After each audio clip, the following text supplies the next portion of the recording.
Imagínense coger un puñado de dados, unos 20 dados, lanzarlos al aire y que todos salgan 5. Sería una forma de explicar lo que es la sincronicidad. Jung lo hacía de otra forma, aseguraba que todos estamos unidos de alguna manera y en circunstancias muy concretas hay procesos mágicos casi que hilan a dos personas. Pero ¿cómo contarlo más gráfico? Siempre hay sincronicidades, si se ponen a pensarlo, les han ocurrido. Hace tan solo unas fechas la nieve nos impedía emprender la ruta y nos quedábamos prácticamente recluidos en un lugar absolutamente solitario, en el parador de Sigüenza, provincia de Guadalajara. No había visitantes, estábamos casi solos. Había una persona que se acercó, era seguidora del programa y además me dio la mano emocionado porque era nuestro cumpleaños. Habíamos nacido el mismo día y aparte de ser seguidor de Cuarto Milenio, celebrábamos en aquel gran salón solitario nuestro mismo día de nacimiento. Sería una. Recuerdo otras, por ejemplo, una que dio la vuelta al mundo, que tiene que ver con un tema mucho más espinoso. Ese hombre que ve que le piden ayuda, dos individuos de extraño aspecto. Ayúdenos a empujar el coche, por favor. Y lo hace con un chico y una chica. Se pone detrás y empieza a empujarlo y entonces ve que es su matrícula, pero no su coche. Exactamente su matrícula. Era un coche robado con 200 kilos de explosivo. Se pudo evitar por una sincronicidad. Más o menos casualidades imposibles, casualidades que suelen llevarnos a buen término o que a veces nos apartan del camino cuando este es incorrecto. Jung dedicó su vida a demostrar que estamos todos hilados por extrañas casualidades. ¿Ustedes lo creen?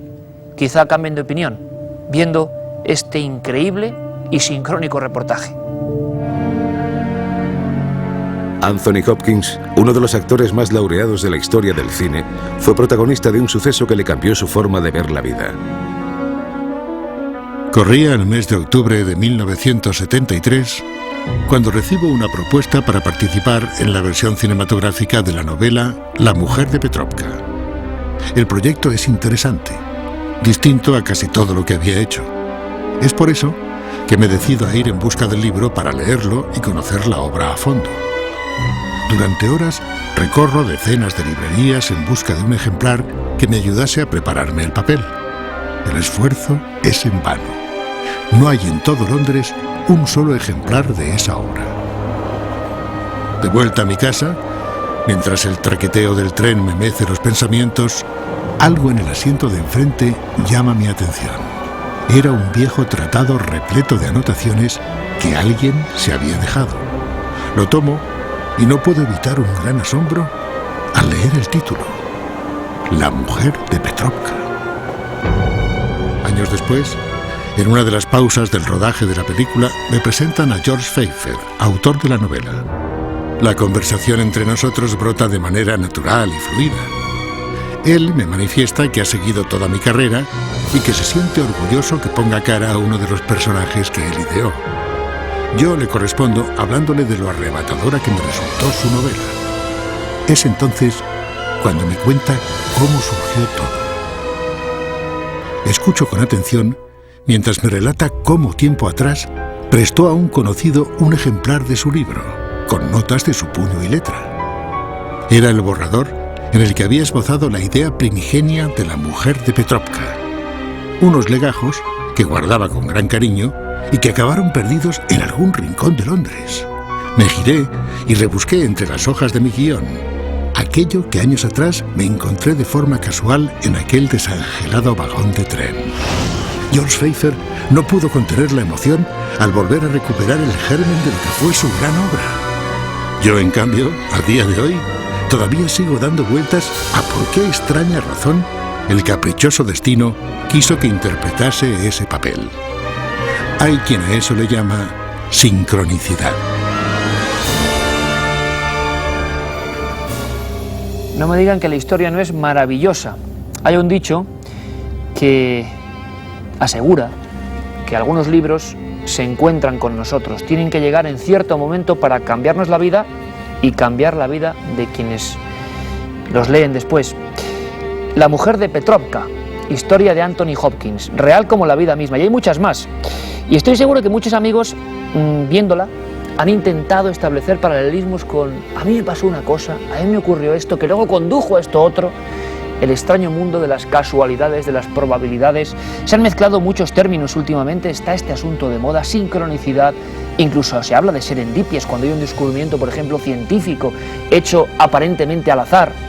Mil y una cosas sobre las que queremos hablar con todos ustedes porque hay un universo maravilloso aquí dentro. Y tenemos dos invitados de excepción, uno de ellos, el doctor en psicología, Manuel Almendro, autor de libros como Psicología Transpersonal y muchos otros. Manuel, bienvenido, gracias por estar aquí esta noche. Muy bien, muchas gracias. Y, como no, nuestro asesor, el doctor psiquiatra forense José Cabrera. Hola, buenas noches. ¿Qué te ha parecido esto de Anthony Hopkins? Impresionante, impresionante. ¿Te han pasado cosas parecidas? Siempre. Y además cosas pequeñas y grandes. Y todo el mundo que nos esté viendo seguro que tiene algún recuerdo. Pero yo, concretamente, una vez, desgraciadamente es una autopsia, porque en mi práctica forense, en una autopsia, la persona que yo iba a autopsiar era una persona que tenía una cara muy semejante a una persona, a su vez, que no tenía nada que ver con ella, que años antes había tenido yo una discusión fuerte. Y cuando entré a las autopsias, no pude hacer la autopsia. Y luego no tenían nada que ver las dos personas. Y es como una sensación extraña que me invadió en ese momento. Y dije, hombre, luego me recuperé. Pero fue una cosa, podría estar contando historias como vosotros, me imagino, y toda la gente que nos está viendo seguro. Casualidades aparentes, juegos del azar, que luego han sido muy importantes para otras porque te hace, acciones de la vida, ¿no? Te hace ver la vida de otra manera, como con más relatividad, con menos autoritarismo, digamos las cosas. Que estamos todos envueltos, Manuel, de una especie de mundo mágico. Bueno, primero me gustaría que pusiéramos coto a un término importante que se ha repetido últimamente, que se ha convertido también en una palabra que se usa y muchas veces la usamos sin saber. Claro. Sincronicidad. Efectivamente. Pues es una palabra que se está utilizando cada vez más. En primer lugar porque las casualidades no existen, dicen realmente, ¿no? Y yo lo creo también. La sincronicidad viene a significar sin, que es con, cronos, que significa tiempo, es decir, que en un mismo instante de tiempo hay dos fenómenos que se conjuntan, que se conectan, ¿de acuerdo? Entonces, lo que estáis contando, lo que ha habido el reportaje, de pronto este señor que encuentra el libro, como José está diciendo, con esta cara, de pronto se juntan dos fenómenos diferentes en un mismo instante. Eso sería a niveles simples lo que es sincronicidad. Pero bien es verdad que la sincronicidad se está investigando a nivel científico también y se está definiendo como un puente entre la mente y la materia, que eso es más complicado. Bueno, esto es apasionante, un puente entre la mente y la materia. Es decir, de alguna manera, nosotros tenemos una serie de ideas dentro de nuestra propia mente que después se reflejan en el mundo exterior, en el mundo material. De la misma forma que suceden cosas en el mundo material externo que se reflejan después en nuestra propia mente. Podríamos poner ejemplos, etcétera, etcétera. Bueno, cuántas veces hay personas que están pasando por un sitio donde hay una puesta de sol y aquella puesta de sol pues es normal y corriente, pero un día, de pronto, algo sucede y aquella puesta de sol les conmueve de tal manera que les produce un cambio en su propia vida.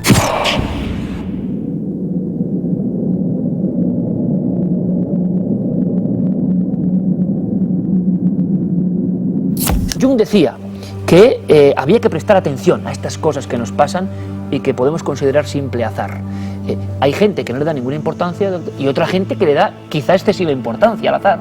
Es que los dos extremos siempre son malos, pero en cualquier caso los que nos estén viendo y que nos estén escuchando deben saber que todos formamos parte del todo, y el todo significa que mis átomos antes estuvieron en una estrella.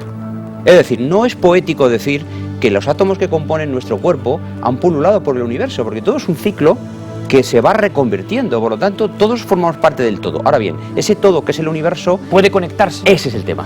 La cuestión es, ¿hay alguna llave, hay algún pasillo misterioso que no conocemos con el cual nosotros podemos, como yo buscaba, entrar en ese mundo que es un arcano, que es colectivo, que es como la memoria colectiva de años y años de evolución?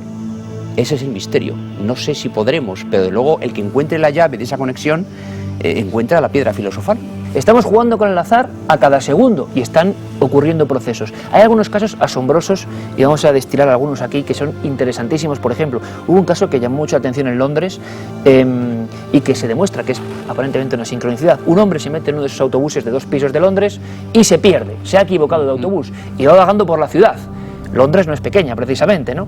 Y descubre al pasar por las calles que de repente, caramba, la casa de mi amiga Eloísa, que hace 20 años que no la veo, compañera, y se decide a bajar en esa parada y a visitarla. La salva porque en ese momento estaba con el gas encendido y un minuto antes había decidido poner fin a su vida, y ese hombre la salva. Ese tipo de cosas que han ocurrido, que marcan la historia, ¿eso qué sería? Manuel, ¿son sincronicidades también? Hay como una llamada en ese caso de una persona a otra, una llamada que no comprendemos, que no es física. ¿Puede ser?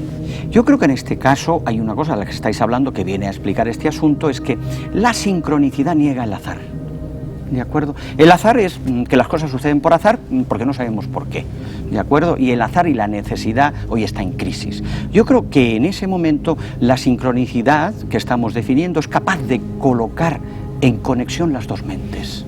La mente de la persona que está pasando por ese momento, diríamos, de acabar con su vida, y la persona que la va a salvar. Un momento de crisis muy fuerte. Ahí hay una conexión a niveles psíquicos de esas dos personas. De hecho, Einstein, lo sabéis, decía que Dios no juega los dados con nosotros. Efectivamente. Y esa frase, que se ha hecho célebre, significa que aquí hay algo más. Y Einstein era un experto, era un físico y un matemático. Es decir, Dios no juega los dados con nosotros. De alguna manera, era una visión teológica, de alguna manera aquí hay un plan universal en el cual estamos todos. Más aún, hay poesías de Santa Teresa de Jesús que son idénticas al himno al sol de Akenatón, que tenía 3000 años más antigüedad que Santa Teresa de Jesús. Y Santa Teresa de Jesús nunca tuvo acceso a esos habían coincidido. Idénticas, los versos idénticos. A mí, os voy a decir una cosa, se me ponen los pelos de punta con este tema, porque me da la impresión que desde el desconocimiento como seres humanos, pero estamos tocando, y algunas personas, como el caso de nuestros invitados y otras eminencias en este campo, están tocando, ¿no?, con las yemas de los dedos algo de quizá dentro de 1000 años, cuando hay otro programa como Cuarto Milenio, sabrán qué es. Ahora nos quedamos simplemente extasiados porque algo parece que ocurre. Pues vamos a seguir hablando de sincronicidades, casualidades maravillosas. La pregunta también queda ahí, porque hay sincronicidades para lo positivo, como en el caso de Anthony Hopkins. El libro le ayuda, le mete en otro universo maravilloso que nunca hubiese conocido si no ocurre esa sincronicidad, pero también las puede haber negativas, ¿no? Seguro que muchas veces han oído aquello de la vida paralela. Estamos con dos doctores hablando de un tema que también de alguna forma puede decirse que es ciencia de la psicología, que está ahí. Vida paralela, obra paralela. Vamos a seguir hablando, pero antes vean, disfruten de una de las historias bien conocidas, sobre todo en Italia, protagonista, el hombre más importante de la nación, y que fue durante muchos años, y creo que lo sigue siendo, el ejemplo de sobrecogedora sincronicidad sobre vida paralela. 28 de julio de 1900. El rey Humberto I de Italia, uno de los hombres más poderosos del viejo continente, se dispone a cenar en un céntrico restaurante de Monza junto a su secretario. Al alzar la vista de la carta para pedir, el soberano no da crédito a lo que ven sus ojos. A pie de mesa se halla un hombre exactamente igual a él. El monarca y el propietario del restaurante comienzan a hablar. Las semejanzas y coincidencias van mucho más allá de su aspecto físico. Los dos nacieron el mismo día, fueron bautizados con el mismo nombre, se casaron con dos mujeres de idéntico nombre en la misma fecha, y el día que Humberto I era proclamado rey de Italia, el otro Humberto inauguraba su próspero restaurante. Eran almas gemelas que durante años habían llevado vidas paralelas sin saberlo. Tal fue el impacto que aquel casual encuentro provocó en el soberano, que invitó a su otro yo a acudir junto a él a un acto deportivo al día siguiente. Toda Italia iba a ver reflejado a su rey en el rostro de otro hombre desconocido hasta la fecha. Pero no fue así. Esa mañana, minutos antes de dar comienzo el evento, el secretario de su majestad, con semblante compungido, se acercó al monarca y le susurró: «El hombre que conoció ayer ha sido asesinado hace unas horas». El dolor y el pesar se adueñaron del más poderoso de los italianos, que sentía la muerte de aquel extraño como propia. En ese instante, una bala disparada por un anarquista hiere de muerte al monarca, que antes de expirar tiene un último pensamiento. ¡Qué macabra casualidad!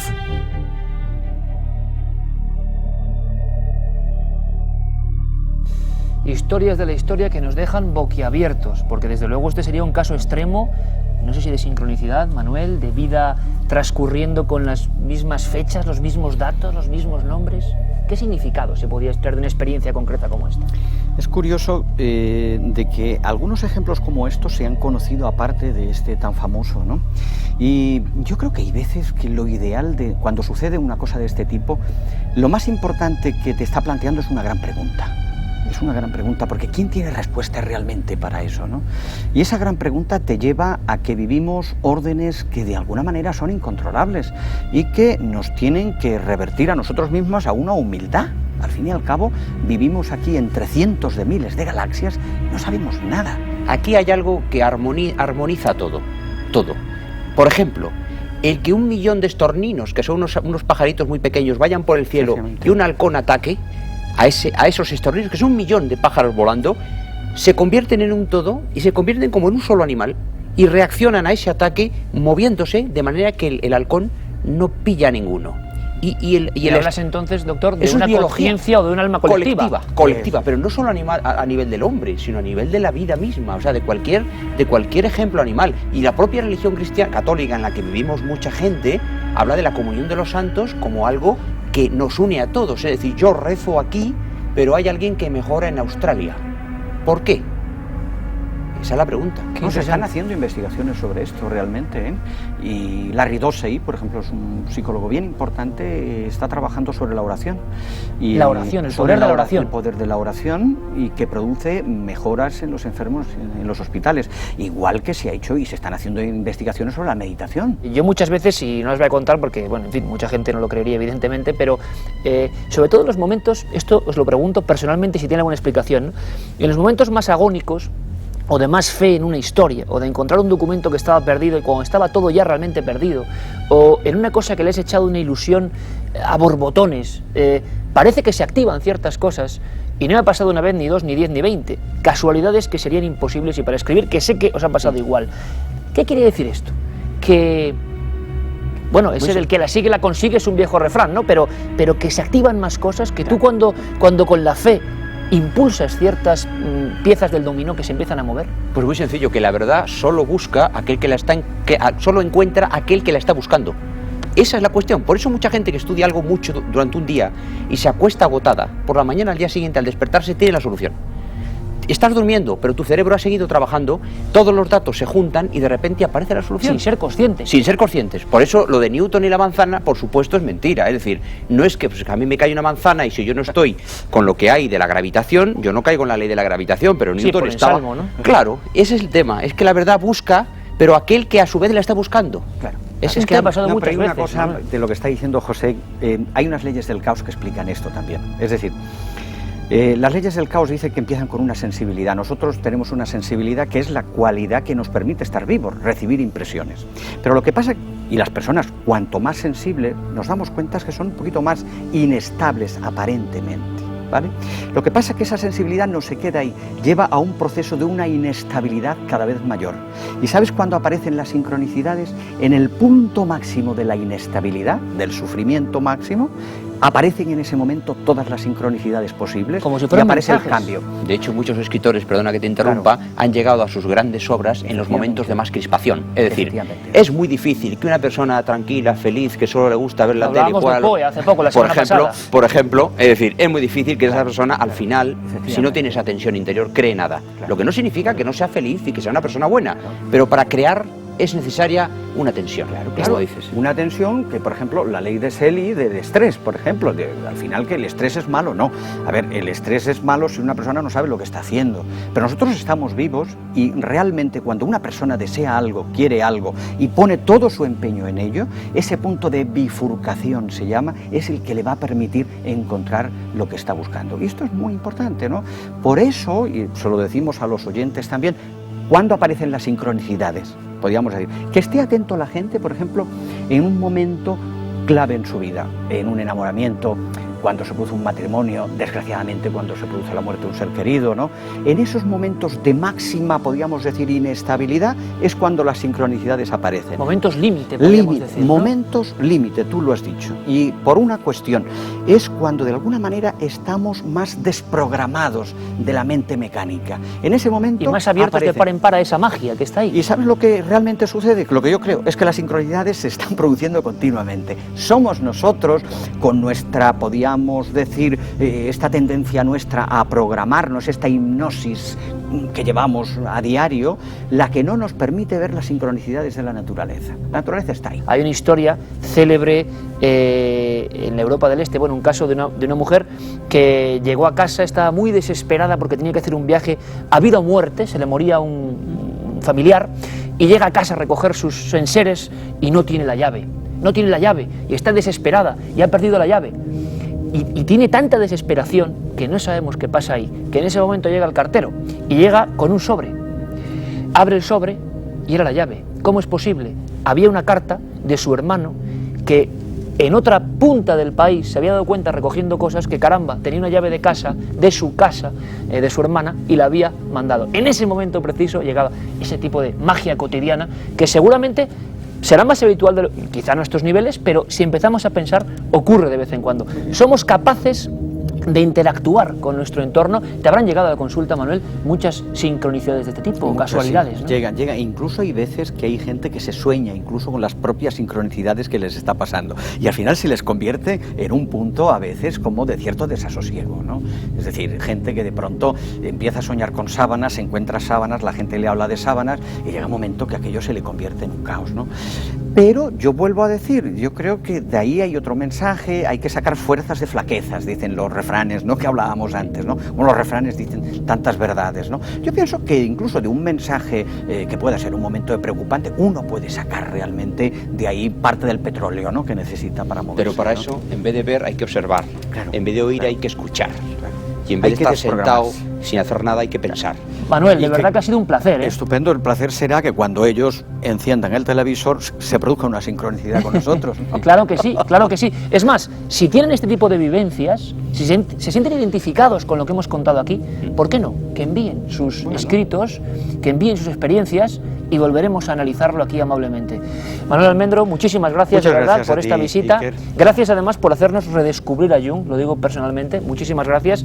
Y doctor Cabrera, muy bien, la otra. ¿Qué decirte? Vale. Que muchísimas gracias.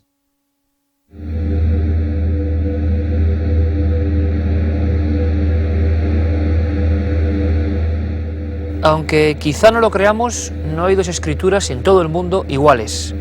Son como las huellas dactilares, el ejemplo más directo, más profundo de lo que es nuestra persona.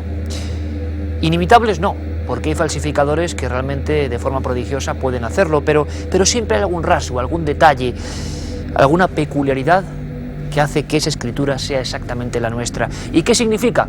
Que quizá en ella volcamos muchos aspectos profundos que incluso a veces ocultamos de cara a los demás. Así nació la ley, la ciencia, la disciplina de la grafología.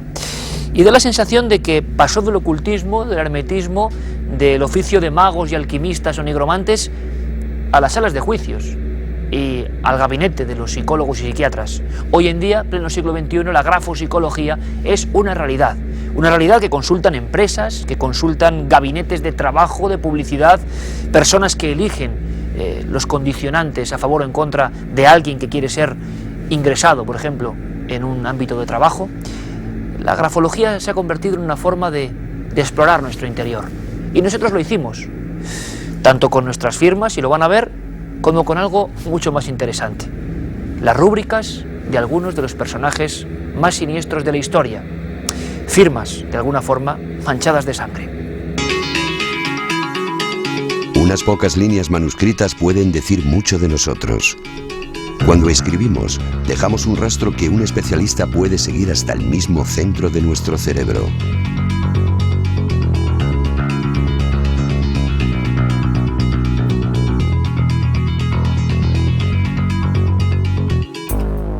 Un análisis grafológico completo puede llevar semanas. Sin embargo, en unos pocos minutos, un experto puede elaborar un esquema aproximado de la personalidad de un sujeto. El análisis grafológico puede ser muy sencillo. Simplemente con 3 muestras que nos ha cedido el equipo de Cuarto Milenio podemos observar, pues bueno, en principio texto y firma. Siempre va a ser necesario tener ambas cosas para realizar un pequeño análisis grafológico. En este caso, pues bueno, en nuestro primer ejemplo podemos ver letras que se abultan por arriba, por la parte de las jampas. Además, pues bueno, todo el tema de las arcadas grafológicas y óvalos cerrados, todo esto nos va indicando un carácter reservado, creativo. En la segunda muestra gráfica pues encontramos un perfil totalmente diferente en donde podemos encontrar letras totalmente desligadas, algunas de ellas agrupadas, es decir, se unen de 2, 3, no más, y una firma que es totalmente hecha de una sola pieza. Esto es una diferencia. Esto quiere decirse que el individuo se comporta en sociedad manteniendo una cautela ante los desconocidos, sin embargo, en privado resulta muy afectuoso y muy emocionable, llegando a establecer grandes vínculos. Y en este caso pues encontramos un escrito pues tipográfico, en donde vemos que las letras están totalmente desunidas, algunas hechas incluso en 2 piezas.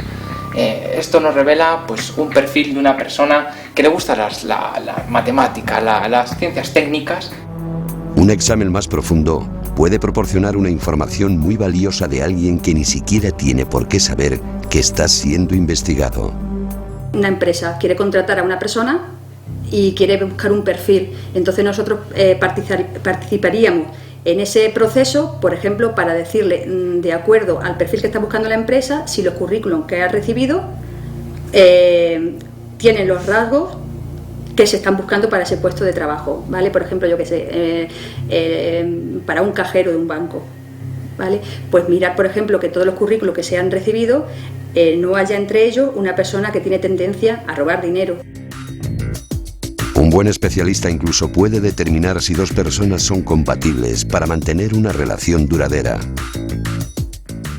A través del análisis de las escrituras de ambos miembros de la pareja, se puede saber con cierta seguridad hasta qué punto van a encajar o hay unas zonas específicas de conflicto.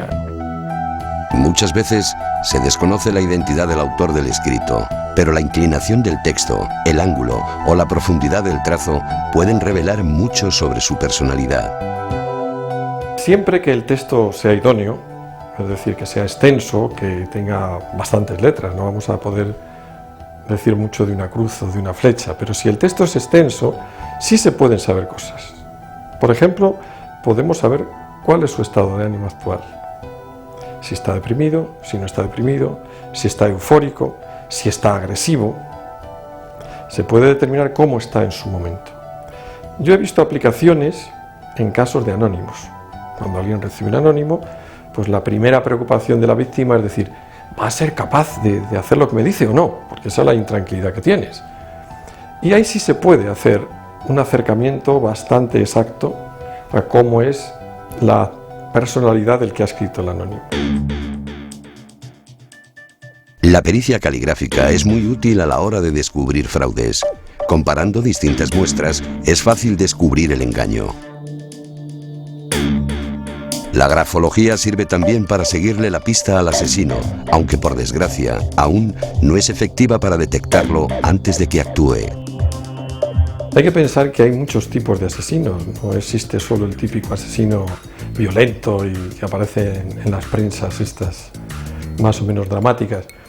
Hay asesinos sutiles, hay asesinos racionales, hay asesinos impulsivos, por lo tanto no se puede determinar por la escritura si una persona es, y lo que es peor, tampoco se puede decir si será un asesino. Resulta sorprendente la gran cantidad de datos que pueden extraerse de un manuscrito. Pero no se trata de magia, sino de una sólida ciencia capaz de bucear en lo más profundo de nuestra conciencia.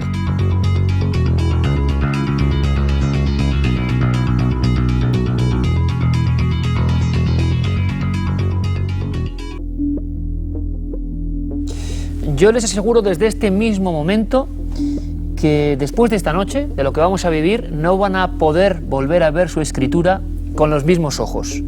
Hasta incluso le va a dar un poco de rubor ver ciertos elementos que se pueden descifrar, que los expertos como los que hoy nos acompañan, afortunadamente para Cuarto Milenio, pueden descubrir cosas de nuestra personalidad más profunda, de nuestra alma, de alguna forma.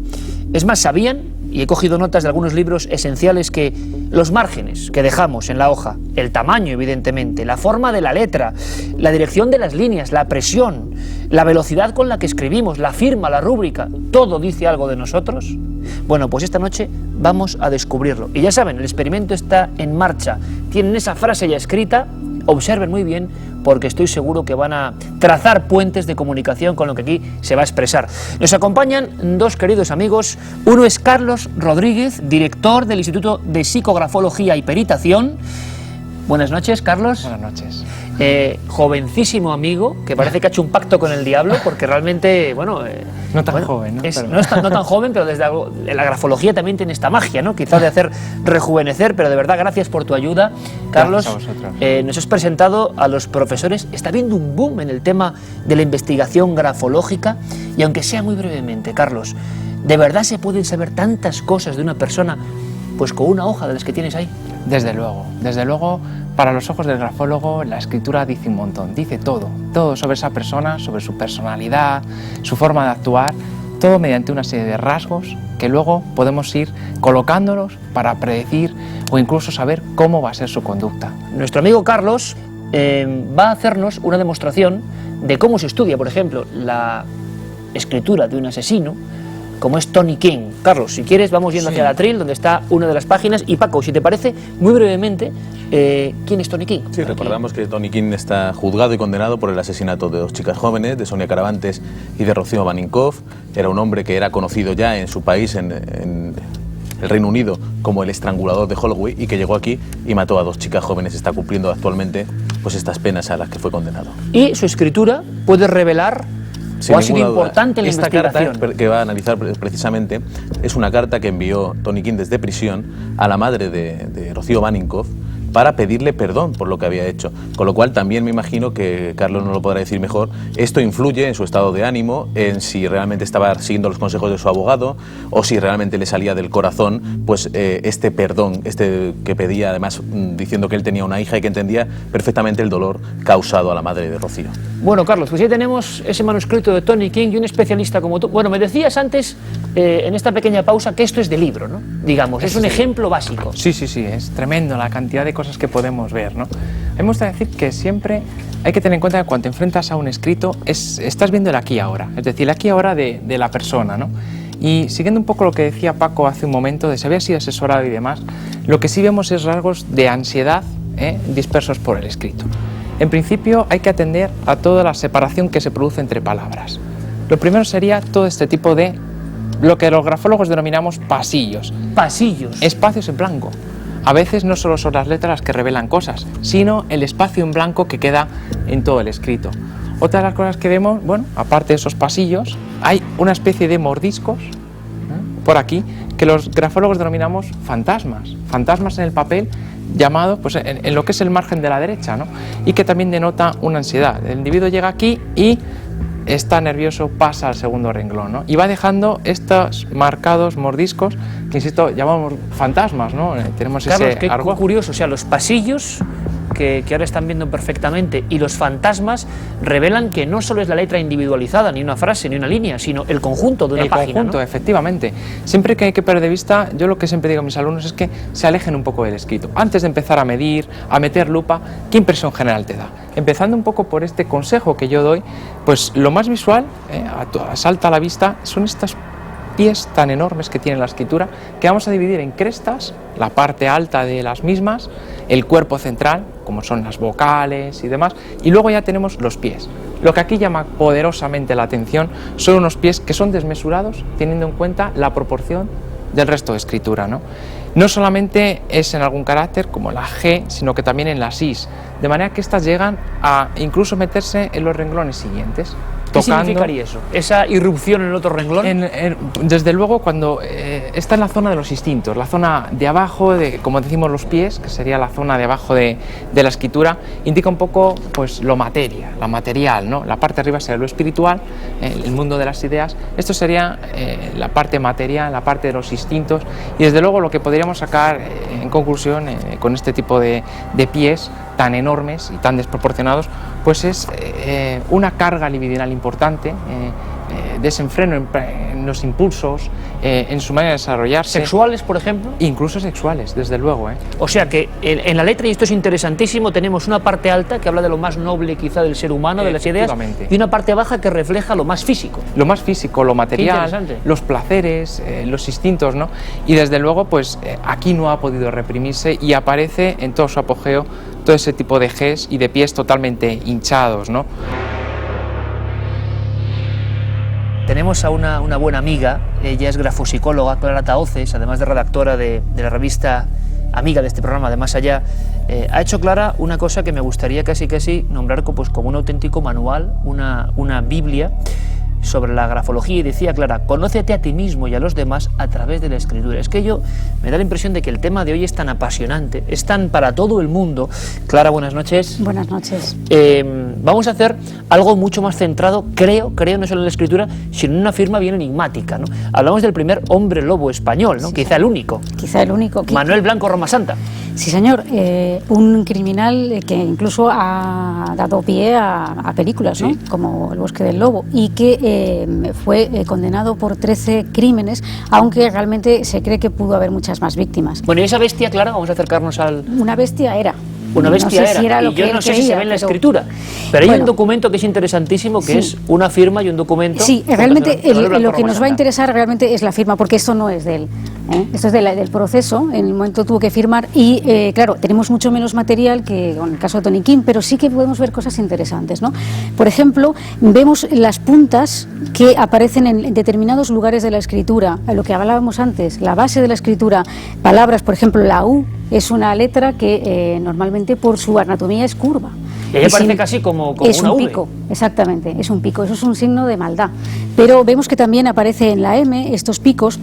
Normalmente la M se puede hacer de varias maneras, ¿no? Por ejemplo, como si fuera un monte, como si fuera un arco, y se llama lenarcada, o como si fuera una U, que se llama enguirnalda, ¿no? Que sería la M abierta. Pero este hombre lo que hace son puntas, es decir, aprovecha los arcos o los lugares donde realmente no debe haber una punta para hacer puntas, ¿no? Escritura punzante, por lo tanto, que ya da un poco a entender lo que... Punzante, además era terrorífico, porque él desgarraba a las víctimas, y las convencía de tal manera que no solamente iban ellas, sino sus propios familiares en busca de ese trabajo deseado que nunca llegaba, ¿no? Y como vemos en la N también hace exactamente lo mismo, hace esas puntas. Otro detalle interesante es que el yo, que está representado en los óvalos de la escritura, en el cuerpo central básicamente, pero sobre todo en los óvalos de la A, también está aplastado. Es decir, su yo, digamos, no tiene una fuerza yoica que destaque principalmente en su carácter, y él, digamos, que se vale un poco emocionalmente no es muy estable, porque además vemos que la escritura tiene como una especie de línea que proyecta una línea que no es recta, es decir, sube, baja, especialmente lo vemos en la palabra blanco. Sí, hay como una fractura clarísima, ¿no? Como un monte ahí. Exactamente. Eso ¿Qué significaría eso, claro? Es como una imbrincada descendente, que traduciéndolo, digamos, en el término grafológico, es escrituras o incluso dentro de palabras, ¿no? Que crecen, que suben hacia arriba y que luego descienden. Y eso habla de persona que tiene pues como un carácter de repente muy amable, muy jovial, y una persona como muy optimista, y de repente se viene abajo, se desinfla. O sea, un ciclo tímico de alguna forma, como dirían, alguien que de repente tiene estados de euforia y cae en profundísimas depresiones, que por cierto es lo que le pasaba a Manuel Blanco Roma Santa. Bueno, él tenía esa doble personalidad, por así doble decirlo, personalidad. ¿no? Y luego vemos unas cosas que yo sé que a ti te llamaron muchísimo la atención. Esto aparece en las únicas actas judiciales de un hombre que fue condenado como hombre lobo, un caso único en la historia criminal española. Es ese final, ¿no? Claro, eso sería la rúbrica, ¿no? Esto sería la rúbrica, que es una rúbrica que, digamos, aparentemente es pequeña. Es decir, normalmente las rúbricas grandes o complejas, complicadas y tal, nos hablan de menor personalidad. Pero en este caso lo que nos interesa es estos churros que hace, que de alguna manera nos está descubriendo una personalidad del liante, ¿no? De esta persona capaz de convencer, es decir, para que alguien emprenda un viaje y hacerle creer que va a, bueno, pues a tener una vida mejor y tal, y de repente pues se encuentra con esa faceta que engatusa, ¿no? Esa personalidad que sin duda tenía esas facetas no solamente su manera de actuar, sino estaba muy claro en su escritura. Nos parece interesantísimo y tenemos más ejemplos que pueden darnos ideas globales, ¿no? Por ejemplo, Carlos, en Jack el Destripador, y Clara, por supuesto, puedes intervenir. Vamos a hacer un rápido recorrido para luego ver lo que algunos miembros del equipo anónimos han escrito, pero sería un poco qué os expresa a primera vista de grafólogo cada uno de estos ejemplos. Vamos a intentar hacerlo brevemente, casi en titulares. Ahí tenemos a Jack el Destripador, ese autorretrato que fue el último que hicieron, que no tiene por qué ser el verdadero, el último que hizo Interpol. Si tuvierais que decir algo básico de eso, pues, de esa escritura. Desde luego, esos pies también enormes, profundos, ¿verdad? Sí, que sí, llegan sí. a meterse... y agresivos sí, también, sí, sí. ¿no? Unas puntas muy agudas, ¿verdad? Un perfil en relieve. Hay cierta creatividad en este sujeto. Es un ¿Qué quiere decir perfil en relieve, Carlos? El perfil en relieve se van combinando lo que es los perfiles, lo que son los trazos finos con los gruesos. Esto da una cierta creatividad. Sí, sí, sí, lo confiere. Es verdad que está escrito a pluma y da pie a eso, pero desde luego está marcado que si escribiera con cualquier otro tipo de útil, un bolígrafo y tal, volveríamos a encontrarlo, ¿no? Y vemos ahí pies de auténtica sensualidad, de lo que es el hedonismo, el placer por el placer. Y otra cosa que llama la atención, se ha especulado últimamente mucho con que Jack podía ser una mujer. Yo no lo creo, no sé, Carlos. Y más en aquella época en la que los roles masculino y femenino estaban claramente delimitados, no solamente por la época, sino por las modas, las costumbres, la forma de vestir, eran totalmente diferentes. Y a mí me parece que es la escritura claramente de un hombre. Vemos ahí una de las famosas cartas o mensajes de Zodiac, que brevemente, Paco, Zodiac, ¿quién es? Zodiac es un personaje interesantísimo que hemos llegado a conocer ahora bien, en profundidad, gracias a esta película nueva, pero que lleva estudiándose muchísimo tiempo. Una identidad oculta, un gran enigma. No sabemos realmente quién fue. Fue una investigación apasionante. Lo que sabemos realmente fue gracias a un periodista que ni siquiera era periodista, que era un dibujante, que se metió de lleno en ese enigma y que en su periódico fue uno de los que recibió mensajes de Zodiac. Un personaje, como te digo, interesantísimo y una gran incógnita. Y todavía impune. Zodiac, ahí está uno de sus mensajes. Vosotros os llega a vuestros institutos de grafología eso y qué pues asusta. Asusta, entre otras cosas porque mezcla mayúsculas con minúsculas. Sí. Os habéis dado cuenta los dos además a la vez en ese elemento, ¿no? Está blindando el escrito. Yo creo que los anónimos que se hacen manuscritos siempre son en letra tipográfica. Sí, intentan disimular lo que hay dentro. La escritura es de alguna manera vinculante, es decir, tiene personalidad y quien la hace se puede saber quién es, ¿no?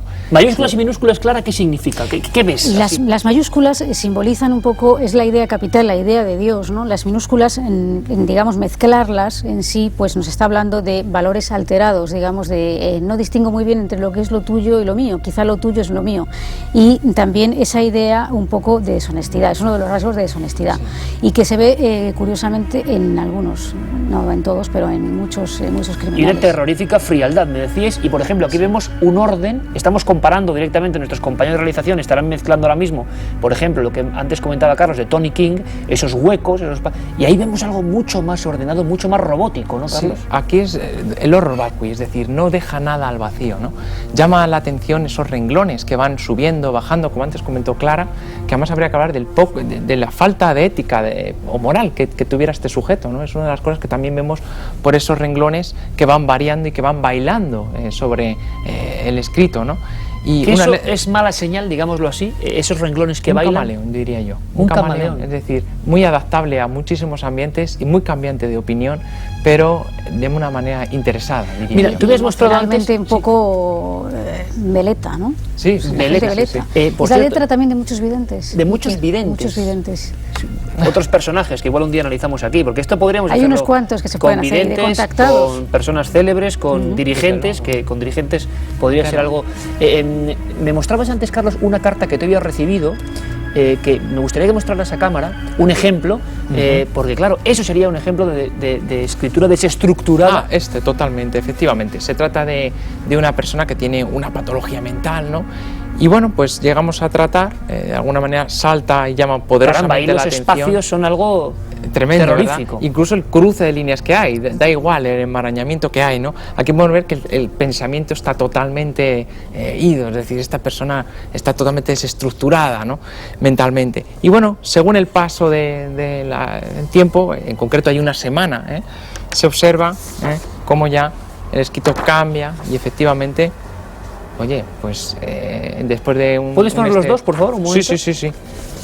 Después de un terapéutico, unas sesiones terapéuticas y demás, efectivamente el curso del pensamiento ha cambiado, el escrito se vuelve muchísimo más claro, mucho más legible, el mensaje nos llega y bueno, desde luego se ve mucho más estructurado y organizado. Lo que podemos... Y creo que ahí se ve una cosa muy curiosa, yo como totalmente profano, y es que lo que estamos viendo es cómo se proyecta la mente en un escrito. En un papel Estamos blanco, viendo una mente absolutamente desordenada en un momento de crisis absoluta y cómo después de haber acudido a una persona que le pueda ayudar, pues se ha ordenado ese pensamiento. O sea, realmente lo que escribe no es la mano, sino el cerebro. Efectivamente. Vamos con otro ejemplo. Clara, tienes ahí a la condesa... Levántate para enseñarnos. La condesa sangrienta, Elsbeth Bathory, que bueno, sobra decir que acabó con la vida de 600 doncellas por lo menos.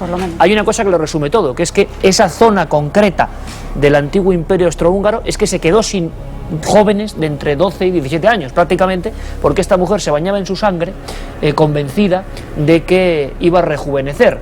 Y tenemos su firma, nos quedó su firma de aquellos procesos que se le hicieron. Nos llama la atención sobre todo este rasgo, esta S. Yo no sé, Carlos, lo que pensará, pero me parece que es un rasgo de histeria.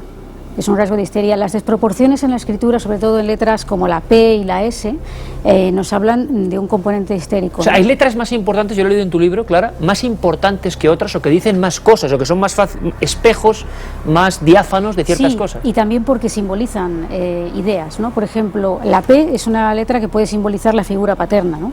No siempre, pero en un porcentaje alto puede simbolizarlo. La D también nos puede hablar de la relación tanto paterna como materna, ¿no? Hay, digamos, letras que pueden darnos una idea de impactos emocionales, que es algo que no hemos hablado todavía, pero que sucede, ¿no? Y en este caso, además de esta desproporcionada S, tenemos, por ejemplo, estos empastes, estos temblores que nos habla de una desquiciada, una persona totalmente enferma. Estos empastes también se aprecian en la B, que además acaba en punta, en ángulo, y que, digamos, ya incluso el empaste es un cegado completamente, ¿no? Esto habla de que la persona no vive con normalidad la sensualidad, la parte instintiva, la parte material. Hablábamos antes, ¿verdad?, de la parte baja de las letras. La parte baja, y además es que en este caso eran claramente era una sádica, pero tenía también unos componentes sexual importante, porque ella necesitaba esa satisfacción bañándose en la sangre de las doncellas, que en el fondo tiene mucho que ver con la sexualidad. Bueno, y ahora vamos a hacer una última prueba. Regresamos, Clara, una última prueba, porque como decíamos, ahora el que me levanto soy yo, porque hoy era una especie de aproximación a el mundo de la grafología. ¿Me podéis decir algo rápido del personaje que va a ser protagonista esta noche, que es Charles Manson? Aquí tenemos su escritura, y aquí detrás una pequeña sorpresa para vosotros. Bueno, Charles Manson, del que hoy vamos a saber sus tropelías, si no asesino, sí inductor de una de las matanzas más célebres del siglo XX, esa pesadilla psicodélica. He aquí una de sus cartas. ¿Qué veis? Yo, desde luego, las barras de T lanzadas, con una misma barra ya cruza varias T's. Aquí lo estamos viendo. Y además esos gestos impulsivos, esas barras de T tan largas, como si no pudiera controlar su mano. Caprichoso fuera. También, porque la barra, digamos, que no es recta tampoco, sino que hace como unas curvas. Eso es de gente caprichosa que le gusta hacer su voluntad. Y también llama mucho la atención, por lo menos a mí me lo parece, que esta escritura tiene lo que hablamos de las imbricadas descendentes en algunas palabras. Crece, viene y baja la escritura, no sigue una línea continua, una línea recta a la hora de hacer el escrito. También tiene los rasgos de ansiedad. Rasgos de ansiedad, hemos hablado aquellos antes. Pasillos, aquellos mordiscos, ¿verdad?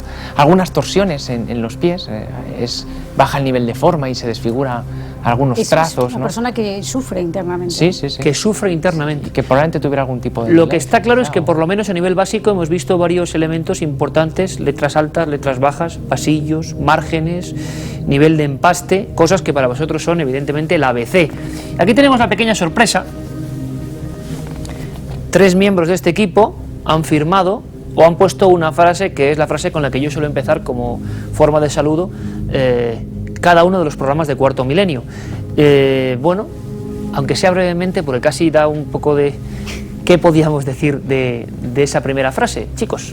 Pues luego son tres personalidades totalmente diferentes. En la primera llama la atención la inclinación a la derecha que toman las letras, incluso el tamaño del mismo. Y ¿no? la escritura desligada, es una escritura que no se juntan, que digamos, no cohesionan unas letras con otras, no une unas letras con otras, es un rasgo de intuición fuerte. Los óvalos cerrados, todo esto yo creo que es un perfil pues, de una persona extrovertida, apasionada, que guarda bien un secreto, es capaz de guardar bien un secreto, con cierta selección a la hora de vincularse con el resto. Y segunda frase. Es una escritura totalmente diferente, yo diría que femenina, o parece femenina, ¿no? Pero claro, esas cosas nunca se sabe, porque como decimos, ese tema ha cambiado bastante, ¿no? Un poco. Pero, por ejemplo, llama la atención ese punto de la I redondo que se observa en niños, es muy común, hasta 12, 13 años, a partir de esas edades es menos frecuente, pero que sí se observa, por ejemplo, en personas creativas, ¿no? Que, digamos, tienen pues una faceta creativa dentro de campos que pueden ser muy variados, o incluso miedo a crecer, ¿no? También es un poco... Qué interesante. Podría ser como un rasgo de... mismo unido además a las As, que son tipográficas y que también denotarían una personalidad con cierta rebeldía, en donde se intenta expresar y donde necesita la creatividad para su expresión. Además de la pragmática que hay, son crestas monolineales, es decir, de una sola línea yo he dibujado la L, ¿no? Ese es el carácter práctico de ir digamos, al meollo del asunto y no dispersarse demasiado, ¿no? Qué interesante, a mí me viene bien esto, ¿eh? Voy a intentar contrataros para el equipo. ¿Y esta última? Bueno, esta última es curioso porque tiene diferentes inclinaciones. Vemos, por ejemplo, que la palabra bienvenidos parece una inclinación en principio recta, es decir, no inclina ni hacia la derecha ni hacia la izquierda, exceptuando la D, que la D está escrita, digamos, mirando a la izquierda, lo que sería invertida, y que ese tipo de D en concreto, se habla de creatividad, la D del escritor también se menciona, y que, sin embargo, el nave de misterio, la L de la nave está mirando a la derecha, es decir, que hay emocionalmente la persona tiene cambios importantes, aunque eso no significa que sea un criminal, ¿no? Como se hablaba antes. En cuanto a la derecha, hemos hecho algunos estudios y es curioso, pero hay un colectivo que la tiene, es un colectivo próximo al nuestro, son los detectives. Los detectives. Es la capacidad de observación, de investigar y demás, en donde se filan esas Ds que quedan justamente invertidas, a pesar de que el texto tiene una inclinación totalmente contraria. Y luego la M de misterio, el segundo monte destaca más que el primero, eso es, también es un tipo de M que se ve mucho en comunicadores, en periodistas, en gente que vive un poco de cara al exterior, que se proyecta al exterior y que su trabajo, por consiguiente, también es analizado desde el ángulo, digamos, que está expuesto para que lo vean todos, ¿no? Y ya dando un salto en el vacío, porque más o menos creo que hemos salido bien parados dentro de lo que cabe, y esta firma, que es una firma del equipo, que ha hecho ahí un garabato, ¿esto así qué significaría? Bueno, esta firma ¿podríamos unirla al resto de...? Hombre, está claro que es una firma de una persona que piensa con mucha rapidez y con, digamos, mucha claridad, en el sentido de que se hace en un solo trazo ese garabato, ¿no? Que es un garabato porque no es una firma legible, que nos refleja un poco una persona que de alguna forma no se da a conocer. O sea, en el plano íntimo, quizá en el plano social es una persona muy extrovertida, yo no digo que no, pero en el plano íntimo no se proyecta, no se da a conocer, exceptuando los que son gente de su confianza, y guarda totalmente esa personalidad para sí mismo, e incluso nos habla de cierta timidez. Yo diría que es casi un bisé, una firma totalmente abreviada, ¿verdad? Muy rápida, propia de una persona que está muy acostumbrada a firmar. Ese ángulo que llama la atención, pues justo en la zona de la izquierda, nos hablará de espíritu autocrítico. También hay un final lanzado, con lo cual dinamismo, actividad, energía con las que se acometen los proyectos. Y luego unas letras que son en sentido vertical, que cuando se proyectan hay rasgos que son horizontales y hay otros que son verticales. En este caso vemos unas líneas que suben y bajan y que son verticales, que hablarían de la autoafirmación, de la necesidad de decir quién se es y de proyectarse, ¿no? De plasmarse. De verdad que esto es una curiosa radiografía. Yo espero que todos los amigos que están ahí, que digo siempre cientos de miles, pero por ejemplo estas horas son millones, hayan aprendido algo con nosotros, que es nuestra obligación. Bueno, hay elementos tan interesantes, Carlos, que bueno, hay libros que abordan el tema de la sexualidad y la pareja con la grafología. O sea, sé que hay muchos mundos, no solo este tan sombrío que hemos tocado, que pueden ser muy interesantes. La escritura escribe el cerebro, como decía Paco, y también podríamos decir que escribe el alma. Qué material más interesante, ¿verdad? Da un poco de escalofrío que a uno le analicen, porque una de esas frases es mía, yo lo revelo aquí, y de verdad que ha sido un auténtico placer. Clara Tahoces, amiga. El placer es mío. Carlos Rodríguez, de verdad. A vosotros. No será la última vez que vengáis aquí, estoy seguro, porque quedan tantas cosas por conocer e incluso experimentos que podemos hacer con el público, que yo creo que tenemos la oportunidad de tener una clase gratuita e multitudinaria que es interesantísima. Y seguro que mucha gente va a coger afición a eso de estudiar en la escritura, que nos parece un mundo lleno de códigos asombrosos. No todo va a ser el código Da Vinci, ¿verdad? También hay otros códigos interesantes en nuestra escritura. Los códigos del alma. Los códigos del alma. De verdad, Paco, gracias. Muchas gracias, Iker. Gracias, Clara. Gracias, Carlos. Hasta la próxima.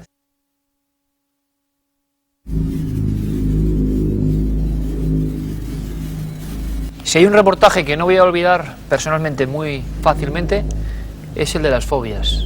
Caramba lo que pasó en este plató y que ahora vamos a volver a proyectar para todos ustedes. Carmen. Fobias, por ejemplo, a las arañas, a las cuales personalmente Iker no podía ni ver. Y eso que fue una terapia de shock, yo creo, porque Total. Le pusieron una araña, una tarántula enorme en una de sus manos. Pero también tuvimos serpientes, también tuvimos ratas, porque suelen ser esos animales los que más asco o más fobia nos dan. Además también de las fobias que han surgido en este siglo XX, a los espacios cerrados, a los espacios abiertos, a los ascensores, a los aviones. Hay todo tipo de fobias en este mundo tan industrializado del siglo XXI, ¿verdad? Es curioso porque la tecnología, la técnica, ha permitido que nuevos temores antes desconocidos nos pongan en el fondo ante ese ser humano indefenso que somos.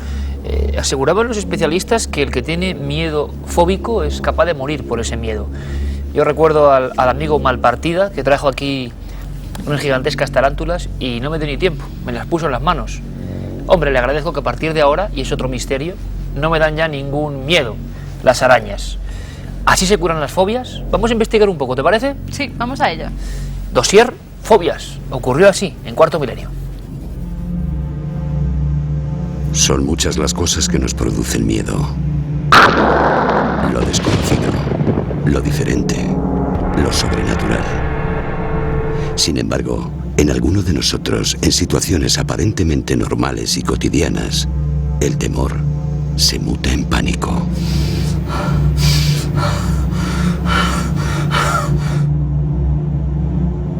Para los psicólogos, las fobias no son más que un temor exagerado e inexplicable a algo que la mayoría de personas no teme.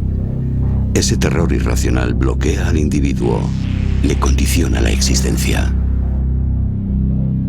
Lo que caracteriza una fobia de un miedo es que la fobia es un miedo sobre todo muy intenso y desproporcionado, que normalmente tiene una relación poco que ver con la realidad. A pesar de que la persona considera que es irracional, no puede evitar sentir este miedo y esto le provoca una sensación de huida.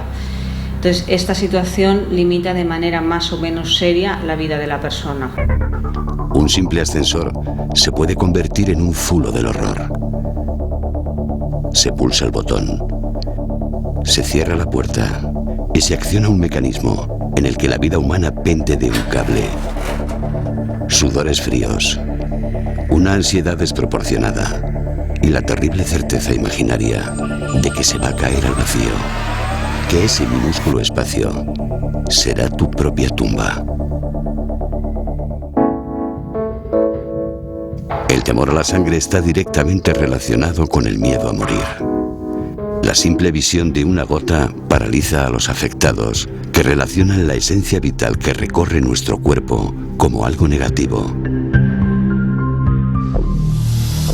Las fobias a los animales son las más comunes de todas. Serpientes, insectos, pero sobre todo arañas, permanecen alojados en lo más profundo de nuestro cerebro.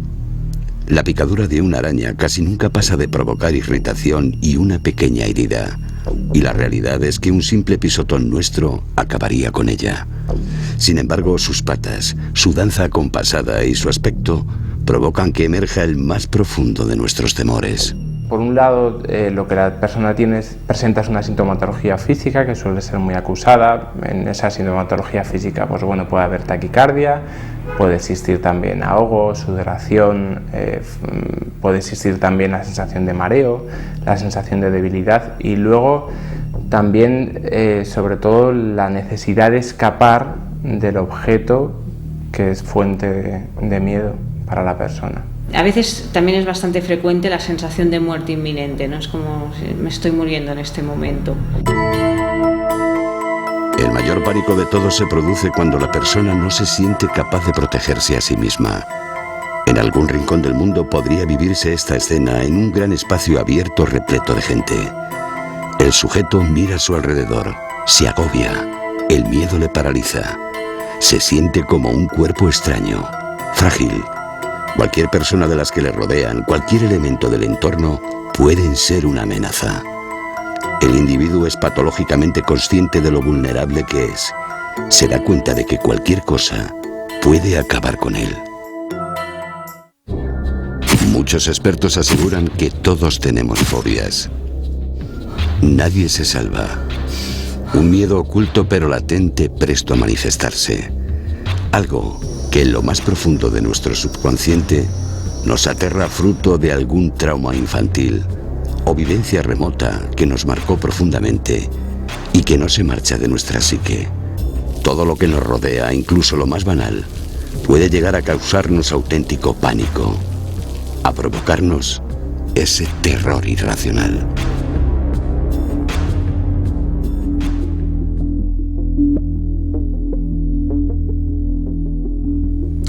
Yo no sé si a estas alturas de la noche ya sentirán algo por ahí dentro. Desde luego el asunto es tremendo y apasionante al mismo tiempo. Yo pienso que todos tenemos nuestros lados oscuros y nuestros miedos, que están ahí flotando. Muchas preguntas, ¿verdad? Y también, ¿por qué no intentar buscar la fórmula para solucionar esos miedos, si es que usted lo tiene? Tenemos dos invitados de excepción. Uno de ellos es Gustavo Bertolotto, uno de los introductores de la PNL en España, de la programación neurolingüística, que puede quizá darnos solución a esto, y además director del Instituto Potencial Humano. Gustavo, bienvenido, buenas noches. Hola, buenas noches, gracias. Por cierto, Gustavo, una cosa, yo estoy acostumbrado a escuchar, sin saber bien del tema, sí como afectado, que lo he sido con las arañas, antes lo comentaba, pero que todo proviene de la infancia, que en la infancia nos ocurrió algo, alguna escena, o vimos algo que se ha quedado ahí en el cerebro primitivo. ¿Siempre es así o no? No, creo que no podemos generalizar, no podemos decir que siempre, pero sí podemos decir que la mayor parte de las veces los miedos provienen de la infancia, porque es el momento en que no tenemos ninguna defensa a nivel racional. Ten en cuenta que lo que es la parte cognitiva racional se va conformando poco a poco y recién a los 6, 7 y 8 años el niño comienza a tener más conciencia de lo que es y no es. Mientras tanto, su mundo de fantasía y emocional es tan fuerte que al final ese niño incorpora esto y da significado a las experiencias. Por ejemplo, una película que le ha causado mucho miedo, los niños tienen terrores nocturnos, lo introyectan, se creen que el malo de la película está ahí, que le va a venir a cortar la cabeza.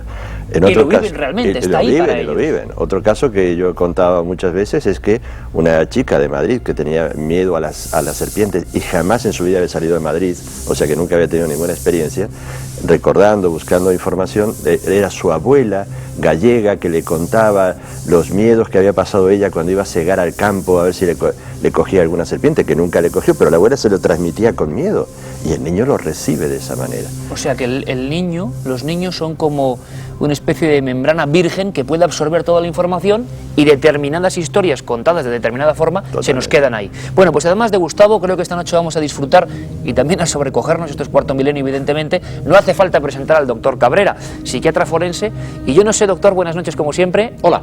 Si tú tienes alguna fobia personal, porque tú eres siempre tan pragmático, pero yo digo, ¿hay alguna vez te ha ocurrido?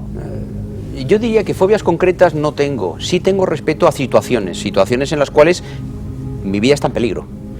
Y digo esto porque Gustavo ha dicho que la infancia es donde nacen muchas fobias. Hay un porcentaje de fobias que nacen en la infancia del ser humano. Cuando el ser humano empezó a ser humano, los peligros que tenía su vida eran arañas venenosas, eran culebras, es decir, nadie tiene fobia a los corderos, nadie tiene fobia a un burrito. Todo el mundo tiene fobia a cosas potencialmente peligrosas. ¿Porque por lo tanto, subían a los árboles? Por ejemplo, es decir, tenemos una memoria histórica de la que yo siempre hablo, que podía sumarse a la memoria infantil, que es muy correcto pensar que un niño que ha pasado una situación dramática genere una fobia. Doctor, me cuenta mucha gente, hemos estado informándonos, hemos salido a la calle, luego vamos a ver sus fobias, vamos a sentirlas también y a intentar examinarlo, que el miedo que siente uno cuando tiene una fobia es tan terrorífico que lo comparan con el miedo a morir. Es que es miedo a morir. Es decir, el que tiene fobia tiene un ataque intenso, como luego Gustavo también nos explicará, un ataque intenso de pánico, y el pánico es miedo a morir. O sea, el pánico no es miedo a que un rayo caiga allí, el pánico es miedo a morir, es la angustia suprema, el miedo a morir.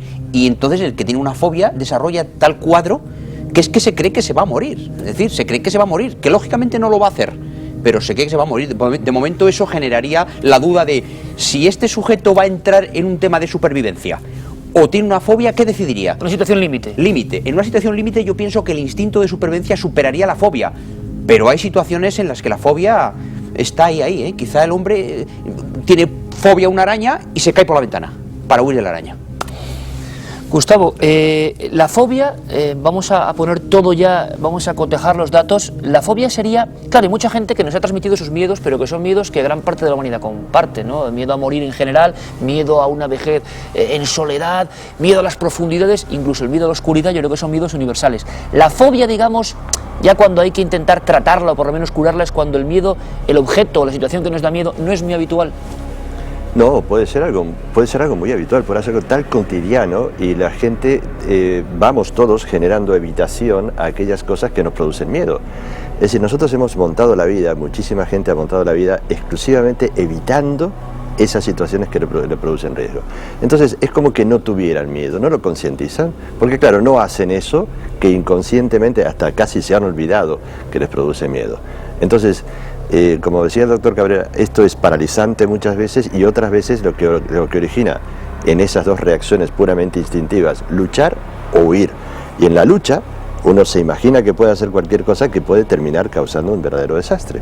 Pero todas estas fobias, o algunas de ellas, por ejemplo, pueden llegar a ser totalmente limitantes.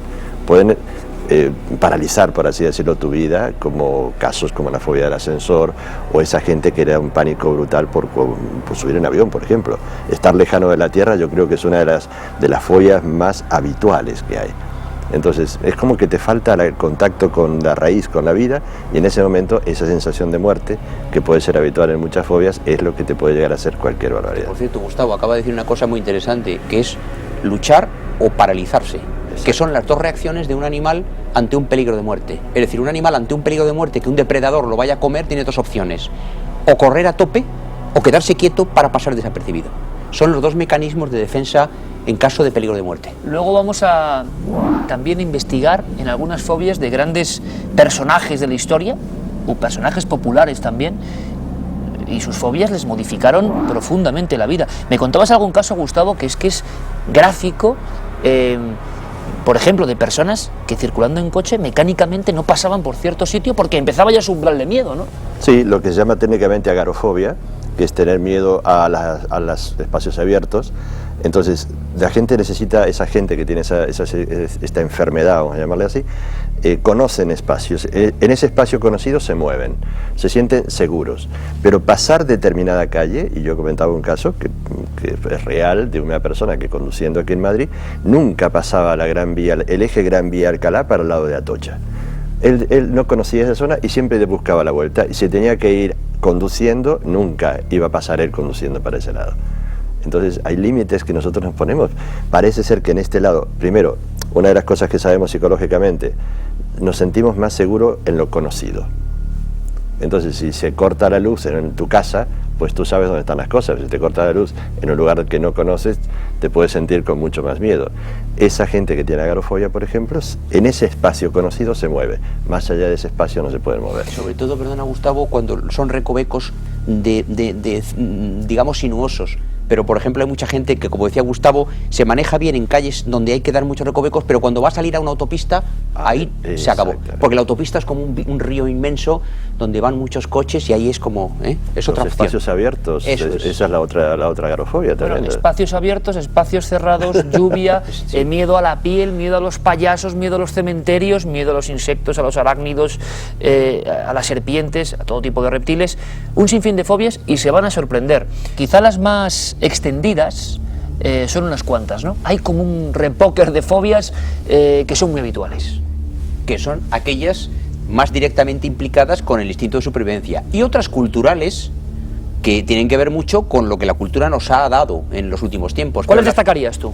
Hombre, las fobias más claras son aquellas de animales pequeños que pueden ser venenosos, situaciones como estar encerrado en un ascensor, que es como que estar sepultado, el miedo. Se repite mucho el ascensor. Muchísimo, porque es estar en un ataúd. Un ascensor es un ataúd. Y entonces uno tiene un pánico a estar encerrado en un ataúd por el recuerdo que ello implica de que la muerte está ahí. Quiere decir, todos vamos a morir. A eso añádele lo cultural, añádele la personalidad previa de la persona, el nivel de inteligencia, su grado de formación académica. Son muchos elementos, muchos. Y miedo, por ejemplo, a las multitudes. Curioso, ¿no? A estar en un espacio donde hay mucha gente. Porque esa multitud genera la cierta incapacidad para tú reaccionar. Es decir, si tú estás en un sitio donde hay alrededor 100.000 personas y hay que huir, ¿por dónde huyes? Y ese miedo a estar ahí apretujado por gente. Gustavo, tú has tratado a personas con toda la, digamos, solución que nos puede dar la programación neurolingüística, algo que puede sonar todavía muy extraño a mucha gente, pero que se ha convertido en una gran fuente de inspiración y de investigación para mucha gente.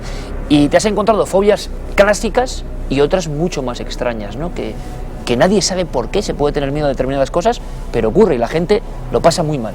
Sí, pero hasta, primero, por ejemplo, tratar a un señor industrial que de repente tuvo mucho éxito y tenía que viajar a Japón, y este hombre viajaba con un Dodotis porque se le aflojaban totalmente los esfínteres cuando se subía en el avión. En el avión, por supuesto. Que es otro de los grandes clásicos, el avión. Bueno, es un clásico maravilloso.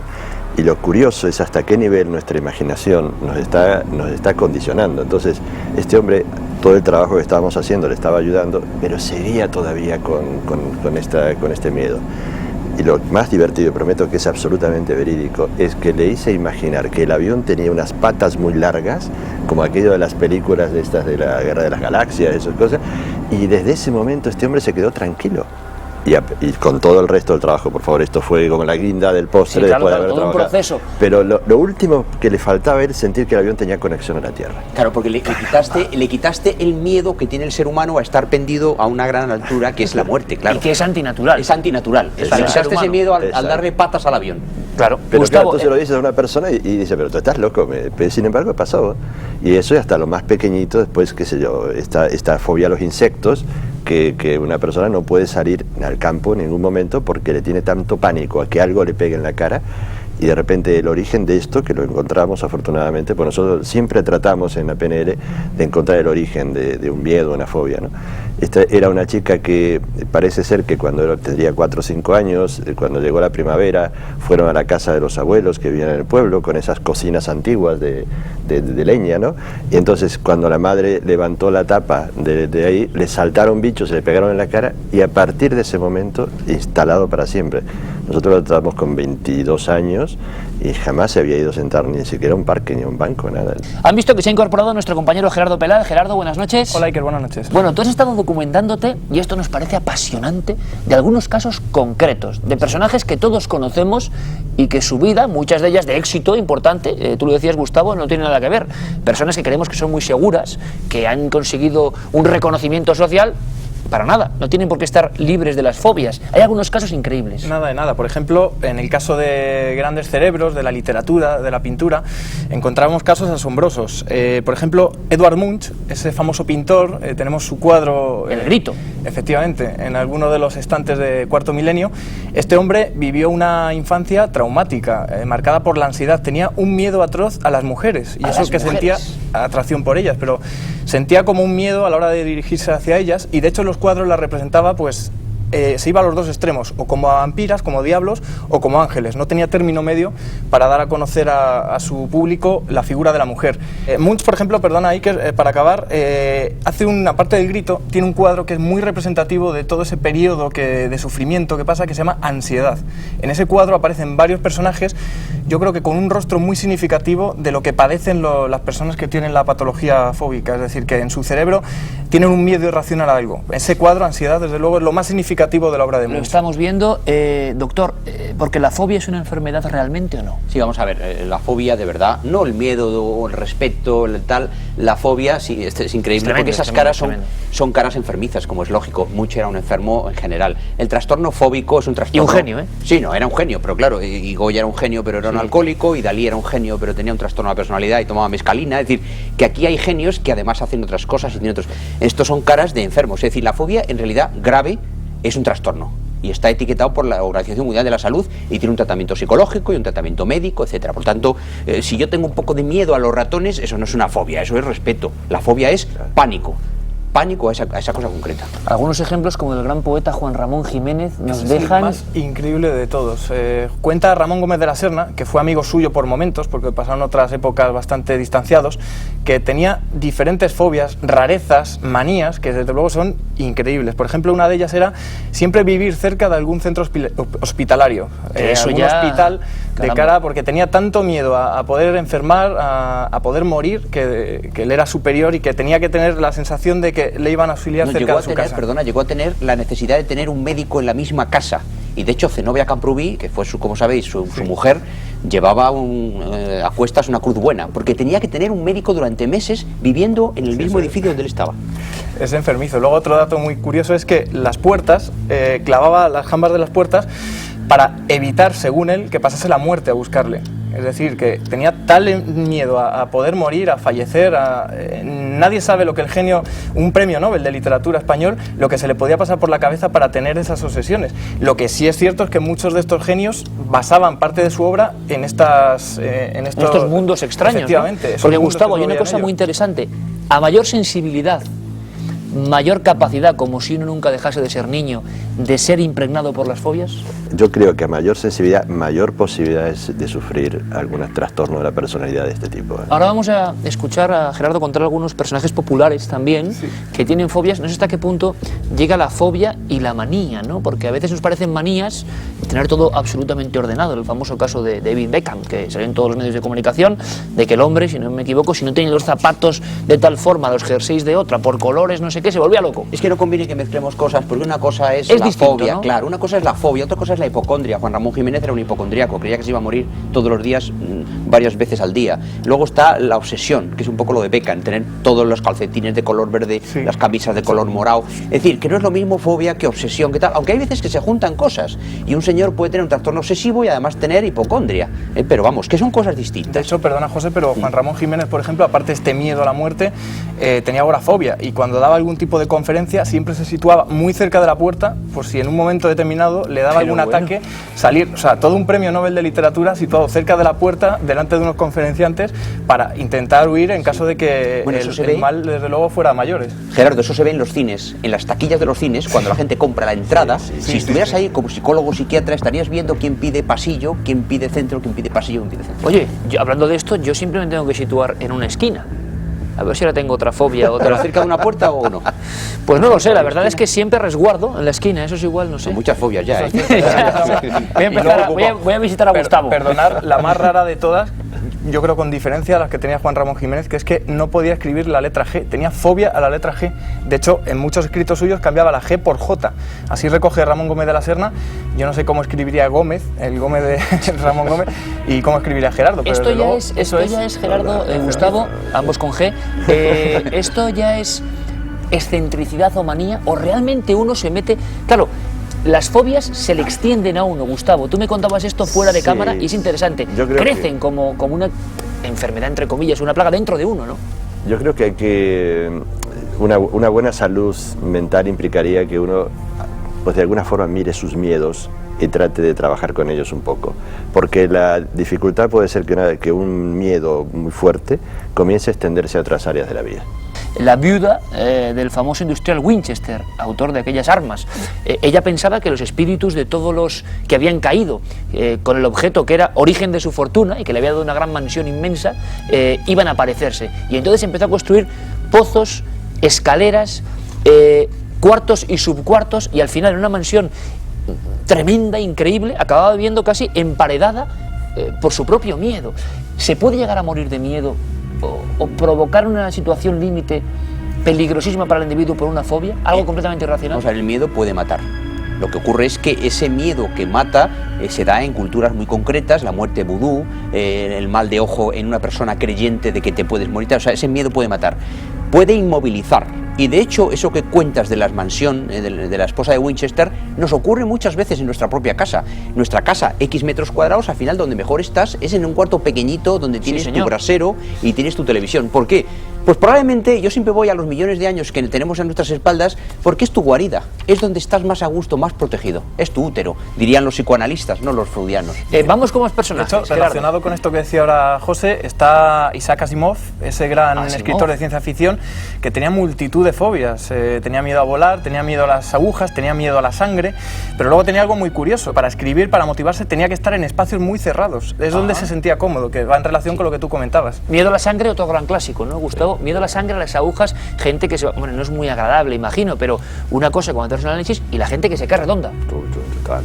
Yo tuve un caso espeluznante, documentado posteriormente porque llamó mucho la atención. De repente me llama una persona, tenemos una charla, primero tengo una entrevista a ver qué pasa, y era un tío fuertísimo, estos cachas que hacen mucho culturismo, y venía porque quería que yo le hiciera un trabajo, una hipnosis, venía con esta palabra, hicieron una hipnosis para saber qué le había pasado el día, que le habían sacado sangre y se había caído desmayado, y que había perdido la conciencia durante 2 días, aquí en Madrid. ¡Caramba! Es decir, que no supo, que salió de allí, después investigando y todo lo demás, no supo, estuvo perdido durante 2 días en Madrid, y él quería averiguar qué le había pasado. Entonces empezamos a hacer un trabajo de campo para averiguar qué sucedía, y este hombre posiblemente de pequeño había tenido ser uno de estos mequetrefes, como se le llaman, ¿no? Ya empezó a hacer culturismo para ser muy fuerte, y de repente un día le sacan un poquito de sangre, cosa que no había pasado nunca, y toda su virilidad, todo su esquema se le cae abajo. ¿Cuál es la solución? Que como bien dices tú, no acordarse de esto, olvidar totalmente lo que le pasó a partir de allí, y a los 2 días recuperar la conciencia en Madrid. Caramba, o sea que el mundo de las fobias es mucho más misterioso de lo que podíamos imaginar en un principio, y además todos lo compartimos en mayor o menor medida.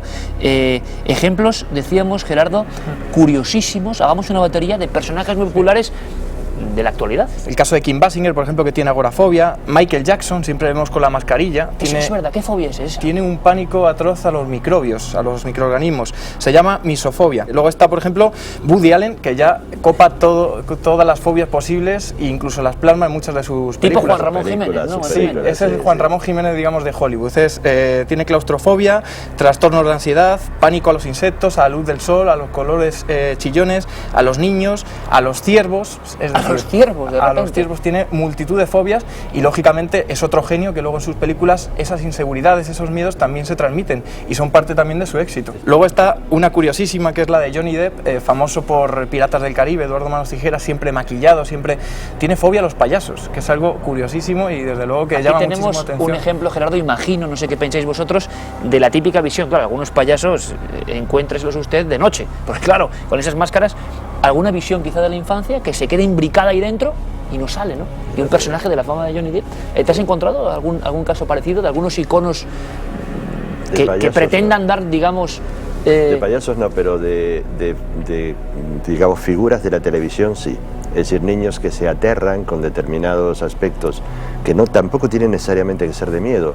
Claro, eso es misterioso. Es tan maravillosamente misterioso, como bien dices tú, el inconsciente humano, que uno no sabe con qué se conecta. Sí, un dibujo animado que pretende dar, por ejemplo, y de repente le han cogido miedo a los niños. Bueno, tengamos en cuenta que muchos famosos astros de Hollywood son personajes muy simples, que tienen una gran fama porque interpretan papeles, pero son actores que luego tienen sus miserias como todo el mundo. Uno tiene alcoholismo, el otro toma no sé qué, el otro tal. Por lo tanto, cuando ves a Harrison Ford o ves a Kim Basinger, sí, vemos superhombres, supermujeres, claro, ¿no? Eso es una superfalsedad, porque es una ficción televisiva que, por cierto, es lo que genera la cultura luego en la opinión pública universal. Increíble. Este es un tema futbolistas muy célebres, es muy curioso, a nosotros que nos gusta mucho el fútbol, que evitan un lugar que, claro, a mucha gente y en ciertas culturas da mucho miedo. Sí. Roberto Carlos, ¿no? Casos mucho más cercanos, porque han vivido aquí en España, el caso de Roberto Carlos, que cuando hace un trayecto en coche evita siempre intentar pasar por alguna zona cercana a un cementerio, e incluso dicen que girar a la izquierda. El giro a la izquierda, que es poco habitual también muchas veces en la conducción, también le provoca cierta fobia.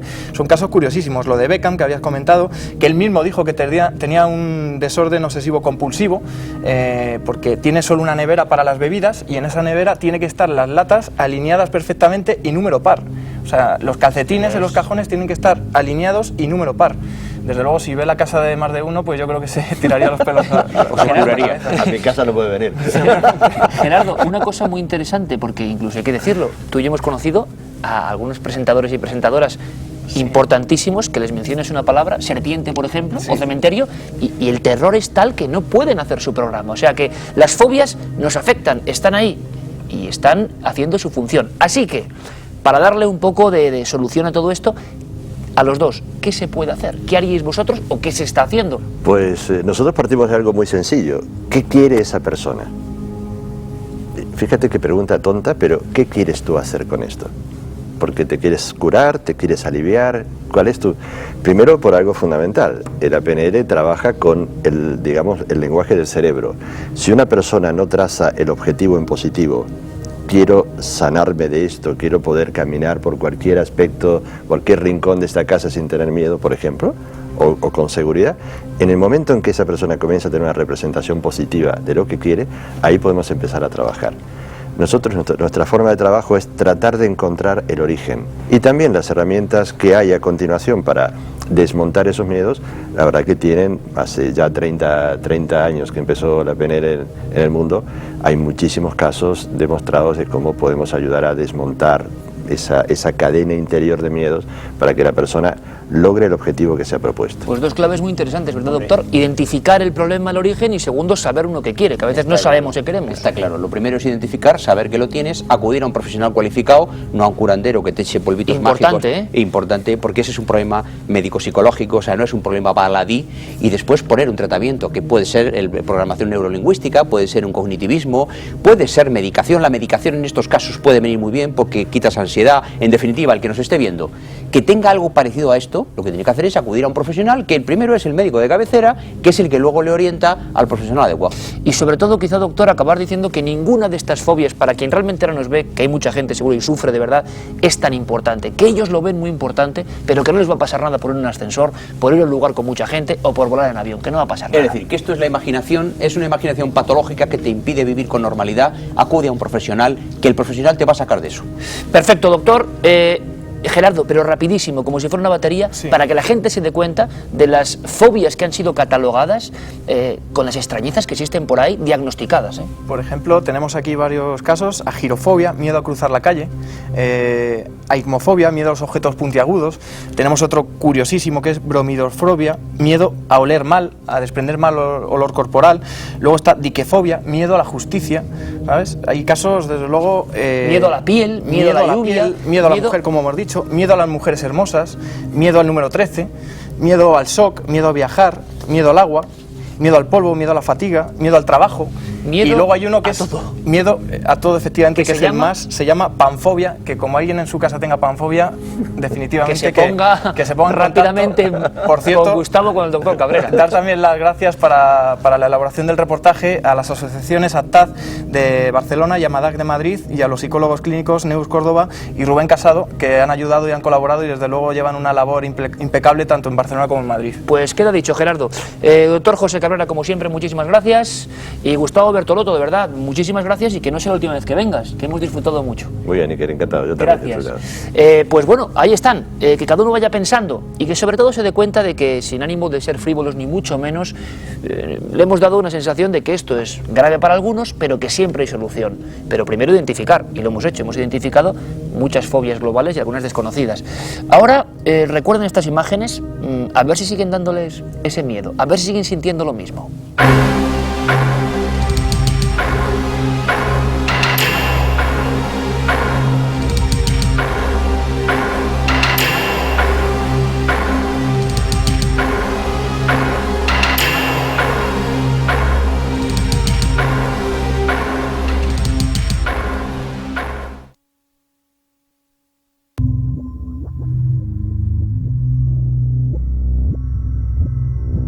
Hace bien poco me ocurrió una casualidad de esas sorprendentes que tienen que ver con el asunto de la medicina y lo extraordinario, lo misterioso.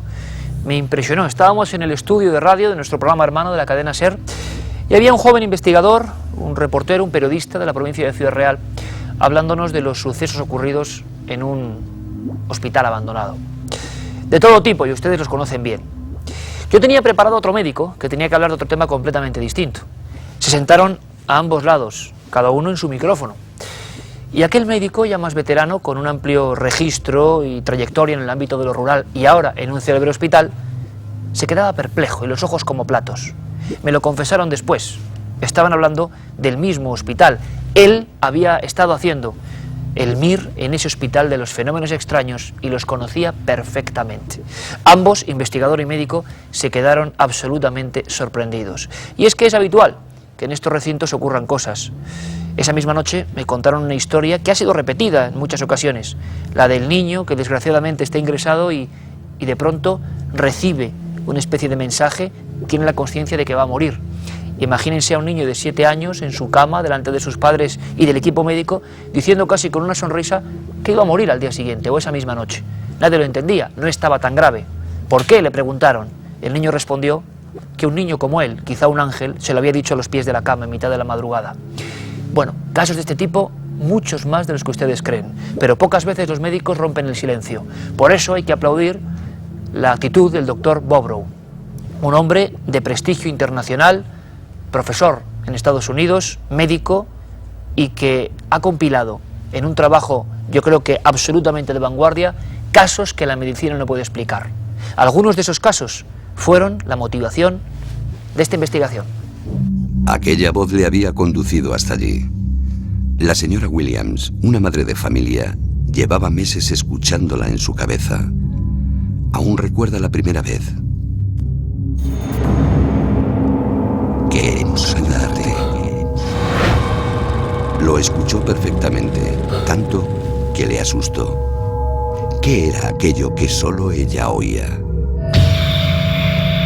Días después, estaba sentada frente al psiquiatra narrándole aquel insólito episodio. El diagnóstico fue claro: psicosis funcional alucinatoria. Durante un tiempo, gracias a la medicación, dejó de oír aquellas voces. Pero volvieron. Déjate ayudar. La voz le dio una dirección. Cuando la señora Williams alzó la vista, un escalofrío recorrió su ser. Estaba en un céntrico hospital en la puerta de acceso a las pruebas TAC. La voz le dio la mala noticia. Tienes un tumor. La mujer le contó al psiquiatra el suceso. Este pensó que la mejor manera de hacer ver a aquella mujer que sufría un trastorno mental era realizar la prueba y comprobar que todo era sugestión causada por las alucinaciones. El TAC se hizo. El resultado fue tumor cerebral. Aquella misteriosa voz había acertado en el diagnóstico. Se tienen ocasionalmente casos recogidos en medicina de lo que se llama curas milagrosas. Alguien que tiene un cáncer por todo el cuerpo que de repente desaparece. Estos no son comunes, pero ocurren. Y es muy interesante comprobar que cuando ocurren, muchos médicos no están interesados en ellos. Les hace sentirse incómodos y no quieren saber nada.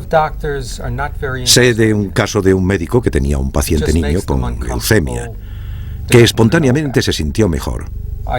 Esto fue hace varias décadas, cuando la leucemia no era tratable.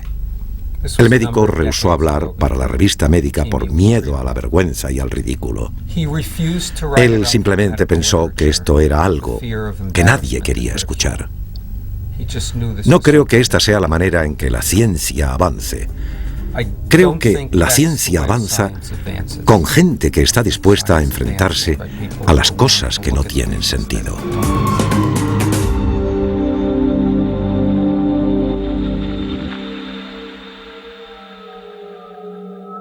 Decíamos que la enfermedad parece que nos conecta en ocasiones con estados alterados de la conciencia donde puede quizá ocurrir el milagro. La conexión entre la mente y la materia en el enfermo. Premoniciones, presentimientos de la propia muerte, hipnosis, recuerdos quizá de otras vidas. Da la impresión de que muy pocos se atreven a romper ese tabú. Muy pocas veces los doctores abandonan su posición lógica por otra parte, pero para decir, a veces ocurren cosas. Y esas cosas son las que nos interesan y las que sabemos que además van a identificar a miles y miles de personas que o lo están pasando mal o evidentemente siempre alguien en nuestro entorno familiar lo está pasando mal. Por lo tanto, la enfermedad como fenómeno humano nos interesa profundamente. Y vamos a tratarlo con todo el respeto como siempre y contando quizá cosas que no se cuentan en otras partes. Para ello, como siempre, invitados de excepción. Doctor, psiquiatra forense José Cabrera, fundamental siempre en este programa.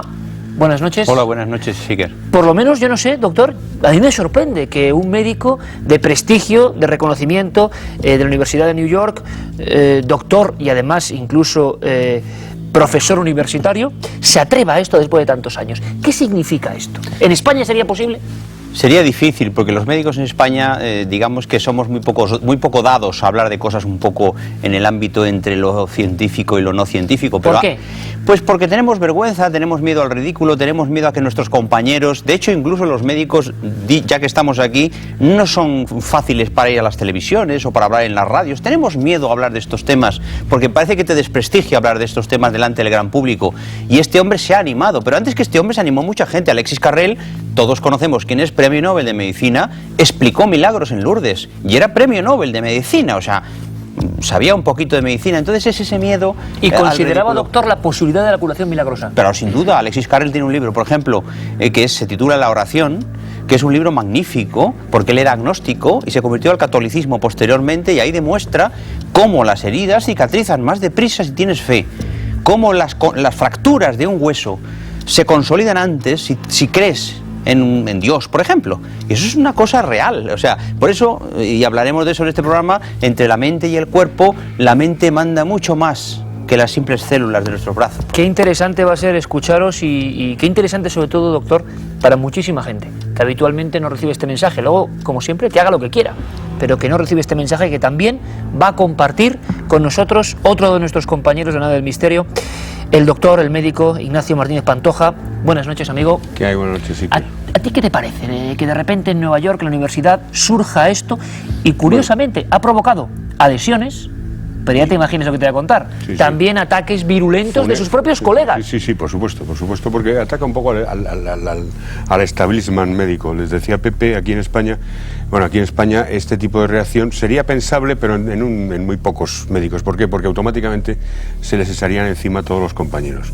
A la hora de valorar esto en plan científico y no científico, la valoración de este tipo de fenómenos que vamos a ver esta noche, yo creo que desde el punto de vista científico, la vara de medir, el termómetro, digamos, de medir este tipo de fenómenos, no lo podemos utilizar desde el termómetro de un médico o desde el termómetro de la ciencia, porque el termómetro de la ciencia no está valorado ni calibrado para medir este tipo de valores. Esto es otra cosa. Esto es otro mundo. Los médicos, estamos en este mundo digamos, de la medicina porque nosotros, teóricamente, en la Facultad de Medicina nos han programado para estudiar los huesos, los músculos, las vísceras, la psiquiatría, el cerebro, y pues estamos, y todo lo que se salga, digamos, de ese ámbito, salvo las honrosas excepciones, como que es tabú, es prohibido. ¿Por qué? Porque nosotros no lo manejamos, nos ponemos nerviosos, tal.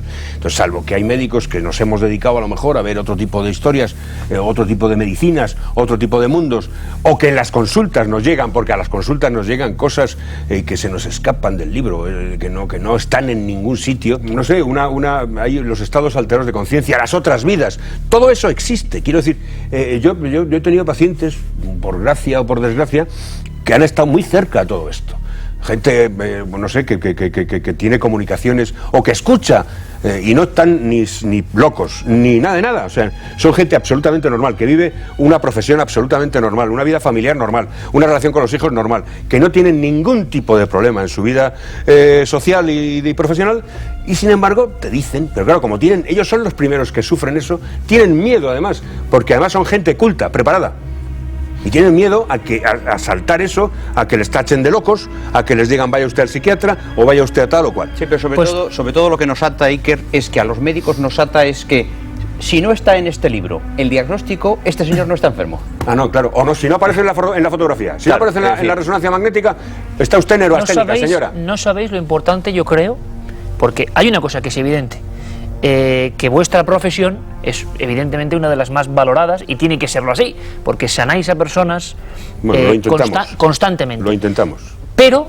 Además, yo no soy partidario de eso, de que nosotros sanamos a nadie. El que se cura es el paciente, nosotros lo único que hacemos es ayudar. Pues ahora vamos a ver de eso, si el paciente no pone de su parte, estoy listo. Vamos a hacer una cosa que es importante. Gerardo Pelá, nuestro compañero. Gerardo, buenas noches. Hola, Iker, ¿qué tal? Ha seguido con mucha atención esta historia de este libro, que, bueno, en Estados Unidos sí ha despertado mucha expectación. Aquí ha pasado, bueno, El médico perplejo, casos que la medicina aún no se explica. Nos ha parecido muy interesante por su trasfondo, más que por el libro en sí, por lo que cuenta este libro y por la actitud. Hablábamos de una mujer que escucha voces, como decía el doctor Pantoja hace un momento, pero que esas voces le dan una información precisa que es imposible prácticamente de saber, y luego, pum, ocurre el tumor. En este caso, una información pues maligna, ¿no? Doctores, ¿qué opinan de este caso? No, pero ¿sabe lo que ocurre? El doctor Pantoja, que es más de medicina interna, digamos, yo estoy más con la cabeza, lo que ocurre es que el cuerpo tiene un lenguaje y no lo entendemos, ese lenguaje. Es decir, esta mujer, que es un caso extraordinario, el cerebro la dijo a ella misma lo que estaba ocurriendo, sin necesidad de que tuviéramos que ir a un escáner, a una resonancia o a una radiografía. Y hasta que no aprendamos el lenguaje de ese cuerpo o de esa mente, pues estaremos en pañales. Por eso daríamos lo que sabemos por lo que ignoramos. Efectivamente, porque es que en el cerebro no sabemos nada, cuidado. O sea, en la neurología está en pañales ahora mismo. Yo me acuerdo cuando estudiaba neuro, hacíamos los cortes en el cerebro, veías, bueno, vale, ves ahí unos filetes que podían ser de mortadela. Quiero decir que sí, es real, o sea, porque es que estudiábamos, ¿cómo lo estudiábamos? Hacíamos cortes en un cerebro tal y cual. Entonces, dices, esta señora cuando habla de que oye voces que le dicen que tiene usted un problema, y que luego además, cuando está resuelto el problema, se despiden y desaparecen. Desde el punto de vista médico, nosotros como médicos podemos interpretarlo exclusivamente desde el punto de vista técnico, nada más. No, había un hemangioma me parece que era, un tumor cerebral, que estaba empujando una zona concreta del cerebro tal y cual. Podríamos estudiar qué zonas del cerebro estaba comprimiendo, si son las células del lenguaje, si es no sé qué, no sé cuántos. Vale, todo eso correcto. Pero ¿cuántos tumores cerebrales hay en el mundo? ¿Vale? ¿Y a cuántas personas se le manifiesta así? Una cosa, Gerardo, ¿qué sabemos de este hombre, del doctor Bobrow? Sí, yo antes, perdona Iker, que venía mucho a colación con lo que estaban comentando los doctores, os quería decir, el caso concreto de esta señora está muy bien documentado.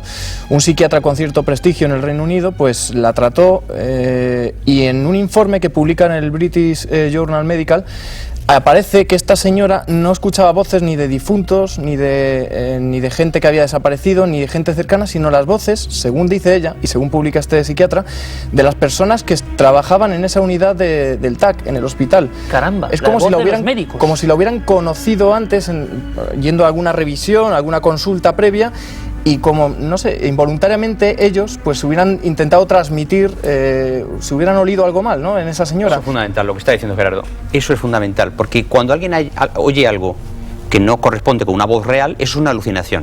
Pero no es lo mismo la alucinación de una persona con esquizofrenia, la alucinación de una persona que ha tomado cocaína o la alucinación de esta mujer. Lo que tenía esta mujer no era una alucinación, era una alucinosis. Porque esta mujer era consciente y tenía crítica de esa alucinación. Cuando un señor tiene una enfermedad mental y ve una vaca volando, no es consciente de que eso es irreal. Esta mujer sabía que pasaba algo y Gerardo ha puesto el dedo en la llaga. Esta mujer estaba en un ambiente hospitalario, oía cosas, ese tumor presionaba determinados núcleos y la mujer no oyó una voz que decía mata al vecino del cuarto, que puede ocurrir en una enfermedad mental o en drogas, sino oyó una voz que decía aquí hay algo. Su cerebro le hablaba, decía. El doctor Ayonse, que se llama así el psiquiatra que la trató, tuvo que pelearse con toda la burocracia, porque lógicamente no pueden solicitar un TAC, un psiquiatra, ¿sabes? De cualquier motivo. No tenía ninguna prueba palpable que indicase que esa mujer tuviera un tumor. Vamos a conocer algo más, es interesantísimo lo que estáis contando y podemos ir un poco más allá. Incluso, doctor Pantoja, luego me cuentas cómo muchos médicos, se puede decir así, sin decir nombres, por supuesto, abominan de algunas cosas y luego bien que ellos en el ámbito más privado quieren informarse de esas cosas. Vamos a ver otro caso, ¿os parece? Y me contáis qué análisis podemos hacer y qué diagnóstico de otra de las historias que Gerardo ha recogido de la amplísima bibliografía que recupera este médico rompiendo el tabú un poco de la medicina en Estados Unidos. Aquel hombre tenía 77 años. Hacía ya décadas que había dejado su Grecia natal para acabar en un pequeño pueblo de Ohio. Por su imponente aspecto físico, las gentes le conocían como el espartano. Un individuo gris y excéntrico, sin amigos, sin aficiones, sin vicios y sin pasiones. Un hombre que no vivía, sino que subsistía. Una mañana, el espartano compró una parcela en el cementerio local. Durante semanas sembró plantas en ese terreno. Encargó un féretro y una lápida, y ante el asombro del funerario, redactó de su puño y letra su propia nota fúnebre. A continuación, fue al hospital a realizarse un chequeo. Como siempre, su salud era de hierro. Por primera vez en años, llamó a su hermana y a su sobrino para que fueran a visitarle. Le llevó al cementerio para situarles frente a la lápida en la que ya estaba grabado su nombre. De vuelta al hogar, les entregó unos sobres con dinero y les mostró su testamento. El asombro del sobrino iba en aumento mientras trataba de disuadir a su tío de seguir llevando a cabo esa macabra representación. El espartano vació su despensa, empaquetó sus pertenencias, luego se desplomó y murió.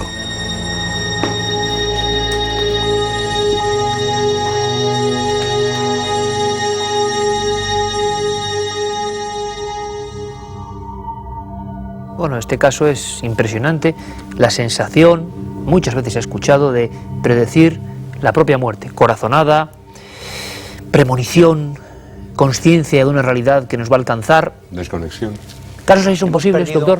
Hemos perdido, yo lo decía antes y vuelvo a insistir en ello, hemos perdido lo que sabíamos de nosotros mismos. Nos hemos metido en una vorágine y los animales aún conservan ese sentido. Sí. Un perro sabe cuándo se va a morir su amo.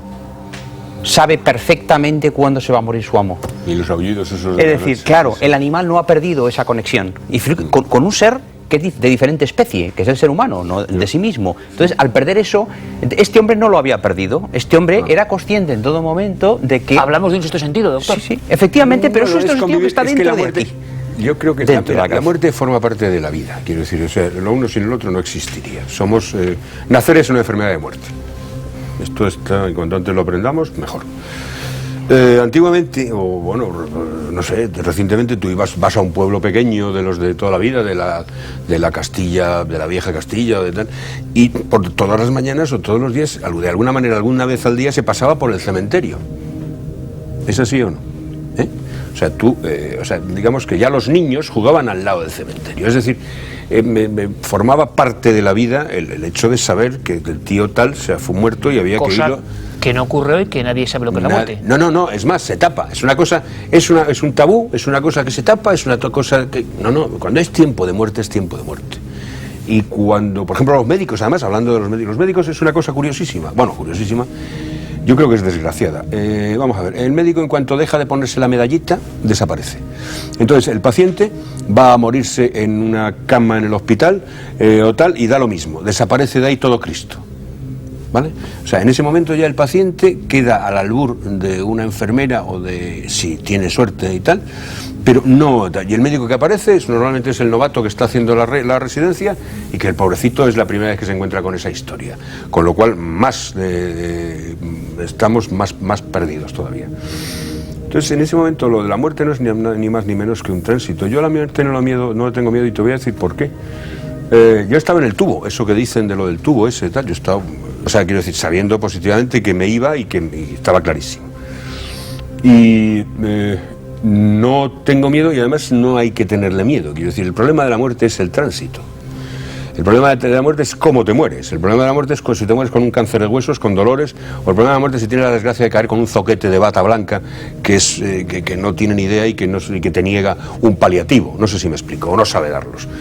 Quiero decir que en ese sentido lo que uno puede sentir es miedo, pero miedo a lo desconocido, miedo que no sabes. Y en ese momento sí que sería bueno que tener a alguien que esté a tu lado y te decirte, chico, que es que no pasa nada. Si es que no, es que es verdad, es que vamos a pasar a otro estadio, nada más. ¿Cómo es posible, doctor Cabrera, que estos casos, en algunos ejemplos como el doctor Pantoja, médico, ocurran, tengan un interés personal por todo esto y luego de cara afuera nos estén birlando de alguna forma esta información que puede ser interesante. Esa es la gran pregunta que se puede hacer la gente, ¿no? Porque la sociedad es muy hipócrita y entonces el establishment médico, por ejemplo, tiene una especie de situación académica que no quiere que se confunda con lo otro, que es por cierto lo que más ignoramos. Es decir, lo que sabemos los médicos es muy poco, lo que no sabemos es mucho más. Entonces lo que él estaba apuntando es que hay un mundo que no conocemos y que ese mundo no se puede medir con una regla y un termómetro, hay que medirlo de otra manera. Es decir, nosotros nos reímos ahora de lo que hacían los médicos egipcios y dentro de 500 años se reirán de lo que nosotros hacemos. Claro, es una cuestión de humildad. Claro, es una cuestión de humildad. En ciertas medidas, cuando hay un dicho que dice la muerte, como estamos hablando de la muerte corre contra nosotros, pero no tiene prisa y nos da toda una vida de ventaja. La cuestión es que si perdemos el contacto con nuestro lenguaje, pues perdemos la naturalidad. Por eso los griegos, que eran muy listos, decían, conócete a ti mismo. Y conociéndose a uno mismo, conoce uno cuándo va a llegar. Los esquimales saben cuándo van a morir. ¿Por qué pasa eso? ¿Porque sigues viendo esa conexión atávica, tú crees? Porque tenemos millones de años de evolución. Y en esos millones de años de evolución tenemos zonas de nuestra corteza cerebral en las cuales hay elementos del conocimiento propio que ahora no usamos porque hemos perdido la llave para entrar en esas zonas. ¿Las hemos perdido, las llaves de esa zona, de esa puerta del cerebro ancestral que igual nos hace saber algo más, o nos han quitado las llaves? O la propia cultura nos ha echado encima un barniz y ese barniz nos ha ofuscado. Esto es, porque muchas veces claro. Cuando hablas con chamanes o con gente que trabaja este tipo de mundos, a nosotros los médicos nos echan en cara que lo que nos colocan en la facultad es unas orejeras. De hecho, a mí cuando yo hice acupuntura, hice tal, los maestros que yo tuve decían que el gran trabajo que tenemos es sacudirnos lo que nos han informado en la facultad muchas veces. Entonces yo tuve un maestro coreano que me decía, aprenda técnica, maneje técnica y olvide técnica. Y a partir de ahí empezará usted a volar.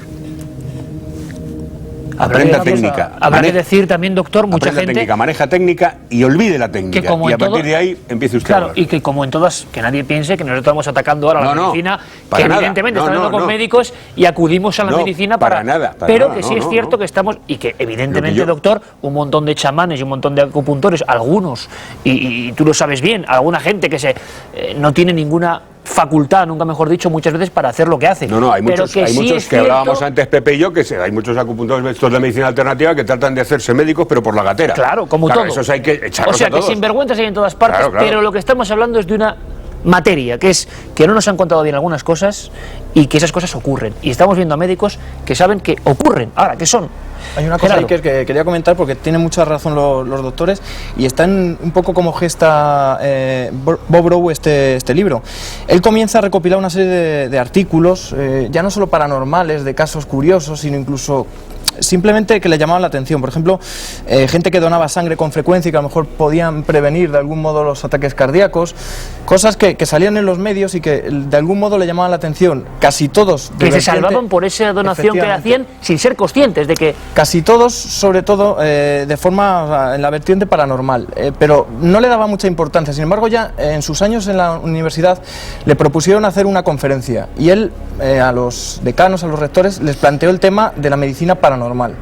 Se quedaron un poco lo que comentaban ellos. Bueno, le tirarían cosas, ¿no? Pero sin embargo él se preparó con toda la ristra que tenía de documentos que había recopilado a lo largo de toda su carrera como médico, dio esa conferencia y bueno, según nos comentaba a nosotros en la entrevista, el asombro suyo fue lógicamente muy grande, porque multitud de colegas que habían cerrado la puerta a esa vertiente, un poco que la gente, pues como habéis comentado, no quiere ver, se pone la venda, le empezaron a contar casos que luego aparecen en este libro. Hablamos de la mente sobre la materia. Se ha escrito muchísimo, hay gente a favor, en contra. La actitud, doctor, primero el doctor Cabral, luego el doctor Pantoja. Vuestra opinión. La actitud, claro, hay de todo, ¿no? Hay enfermedades que evidentemente son como son, pero la actitud en determinadas enfermedades de ciertos enfermos, actitud real de la mente. Hablábamos de la fe en lo que sea, como anhelo, ¿no?, del hombre en creer algo más allá. ¿Ayuda realmente? ¿Os habéis encontrado casos donde la mejoría es evidente? Es que ocurre. Iker, la actitud ante la vida lo es todo. El sentido de la vida es la clave de esa propia vida. El que en el campo nazi de concentración quería vivir porque tenía un sentido su vida, vivía salvo que le pegaran un tiro. Y el que decía mi vida está acabada se moría. Es decir, la vida que tenemos hay que defenderla con un sentido. El que está en el quirófano y entra a ese quirófano y sabe que nadie le espera fuera, no espera nada del quirófano. Y el que entra al quirófano y sabe que tiene fuera una mujer, un niño que le quiere, una novia, etcétera, entra con otra actitud. Habría que y eso enseñar, cambia, doctor, pero cambia la vida. Habría que enseñar a la gente, y ese mensaje es muy importante, porque luego es muy difícil y hay que verse en circunstancias, pero habría que enseñar a la gente, dentro del ámbito de lo misterioso, bien, a que tuviera esa actitud, ¿no? Esa es la clave. Por eso lo de los payasos en los hospitales, Claro, mantener la alegría, tenerle claro. el elan vital. Cuento un ejemplo, a los alumnos les contaba un ejemplo muy claro, me acuerdo, siendo ya estudiante, cuando pasaba por la sala, por el hospital, una señora que había muerto, fallecido su marido y tal, y yo lo primero que preguntaba, me lo enseñó el profesor, lo primero que preguntaba, ¿ha venido la peluquera hoy a doña María? Sí, perfecto. El día que me dijo la enfermera que no había llegado la peluquera porque doña María no quería peinarse, me tardó 2 días en morirse. Perdió la ilusión, perdió la conexión y fuera. Ella decidió cuándo se moría. Nuestra clave era hoy dar el mensaje de que un médico ha roto ese tabú, pero en España también 2 médicos han hablado sin ningún tipo de complejos y siempre apoyando a la medicina oficial, pero sabiendo que hay áreas que nadie nos cuenta y que pueden ser fundamentales. Y que se nos escapan. Doctor Pantoja, como siempre, un placer, de verdad. Muchísimas gracias por tus palabras tan precisas. Doctor Cabrera, como siempre, gracias además por ese ánimo que siempre es fundamental. Lo paranormal, lo sobrenatural, nos tiene que llevar a ayudar a la gente, también. Exactamente. Y Gerardo, gracias por recuperar esta historia, este dossier extrañísimo. Sí. Un médico valiente, sin duda alguna. Muy valiente, y hay que decir que este libro en la versión inglesa se titula La bruja en la sala de espera. Que ya el título, tremendo. El título lo dice todo, casi mejor que la versión española, El médico perplejo, aunque desde luego perplejo nos quedamos nosotros. Y que, como siempre, nos asusta lo que desconocemos. Y en el caso de los médicos, bueno, aquí tenemos 2 muestras que nos asustan y que por lo menos dejan las cosas claras. Dejan las cosas claras porque el pensamiento, germen de todos estos fenómenos seguro, actúa sobre el cuerpo.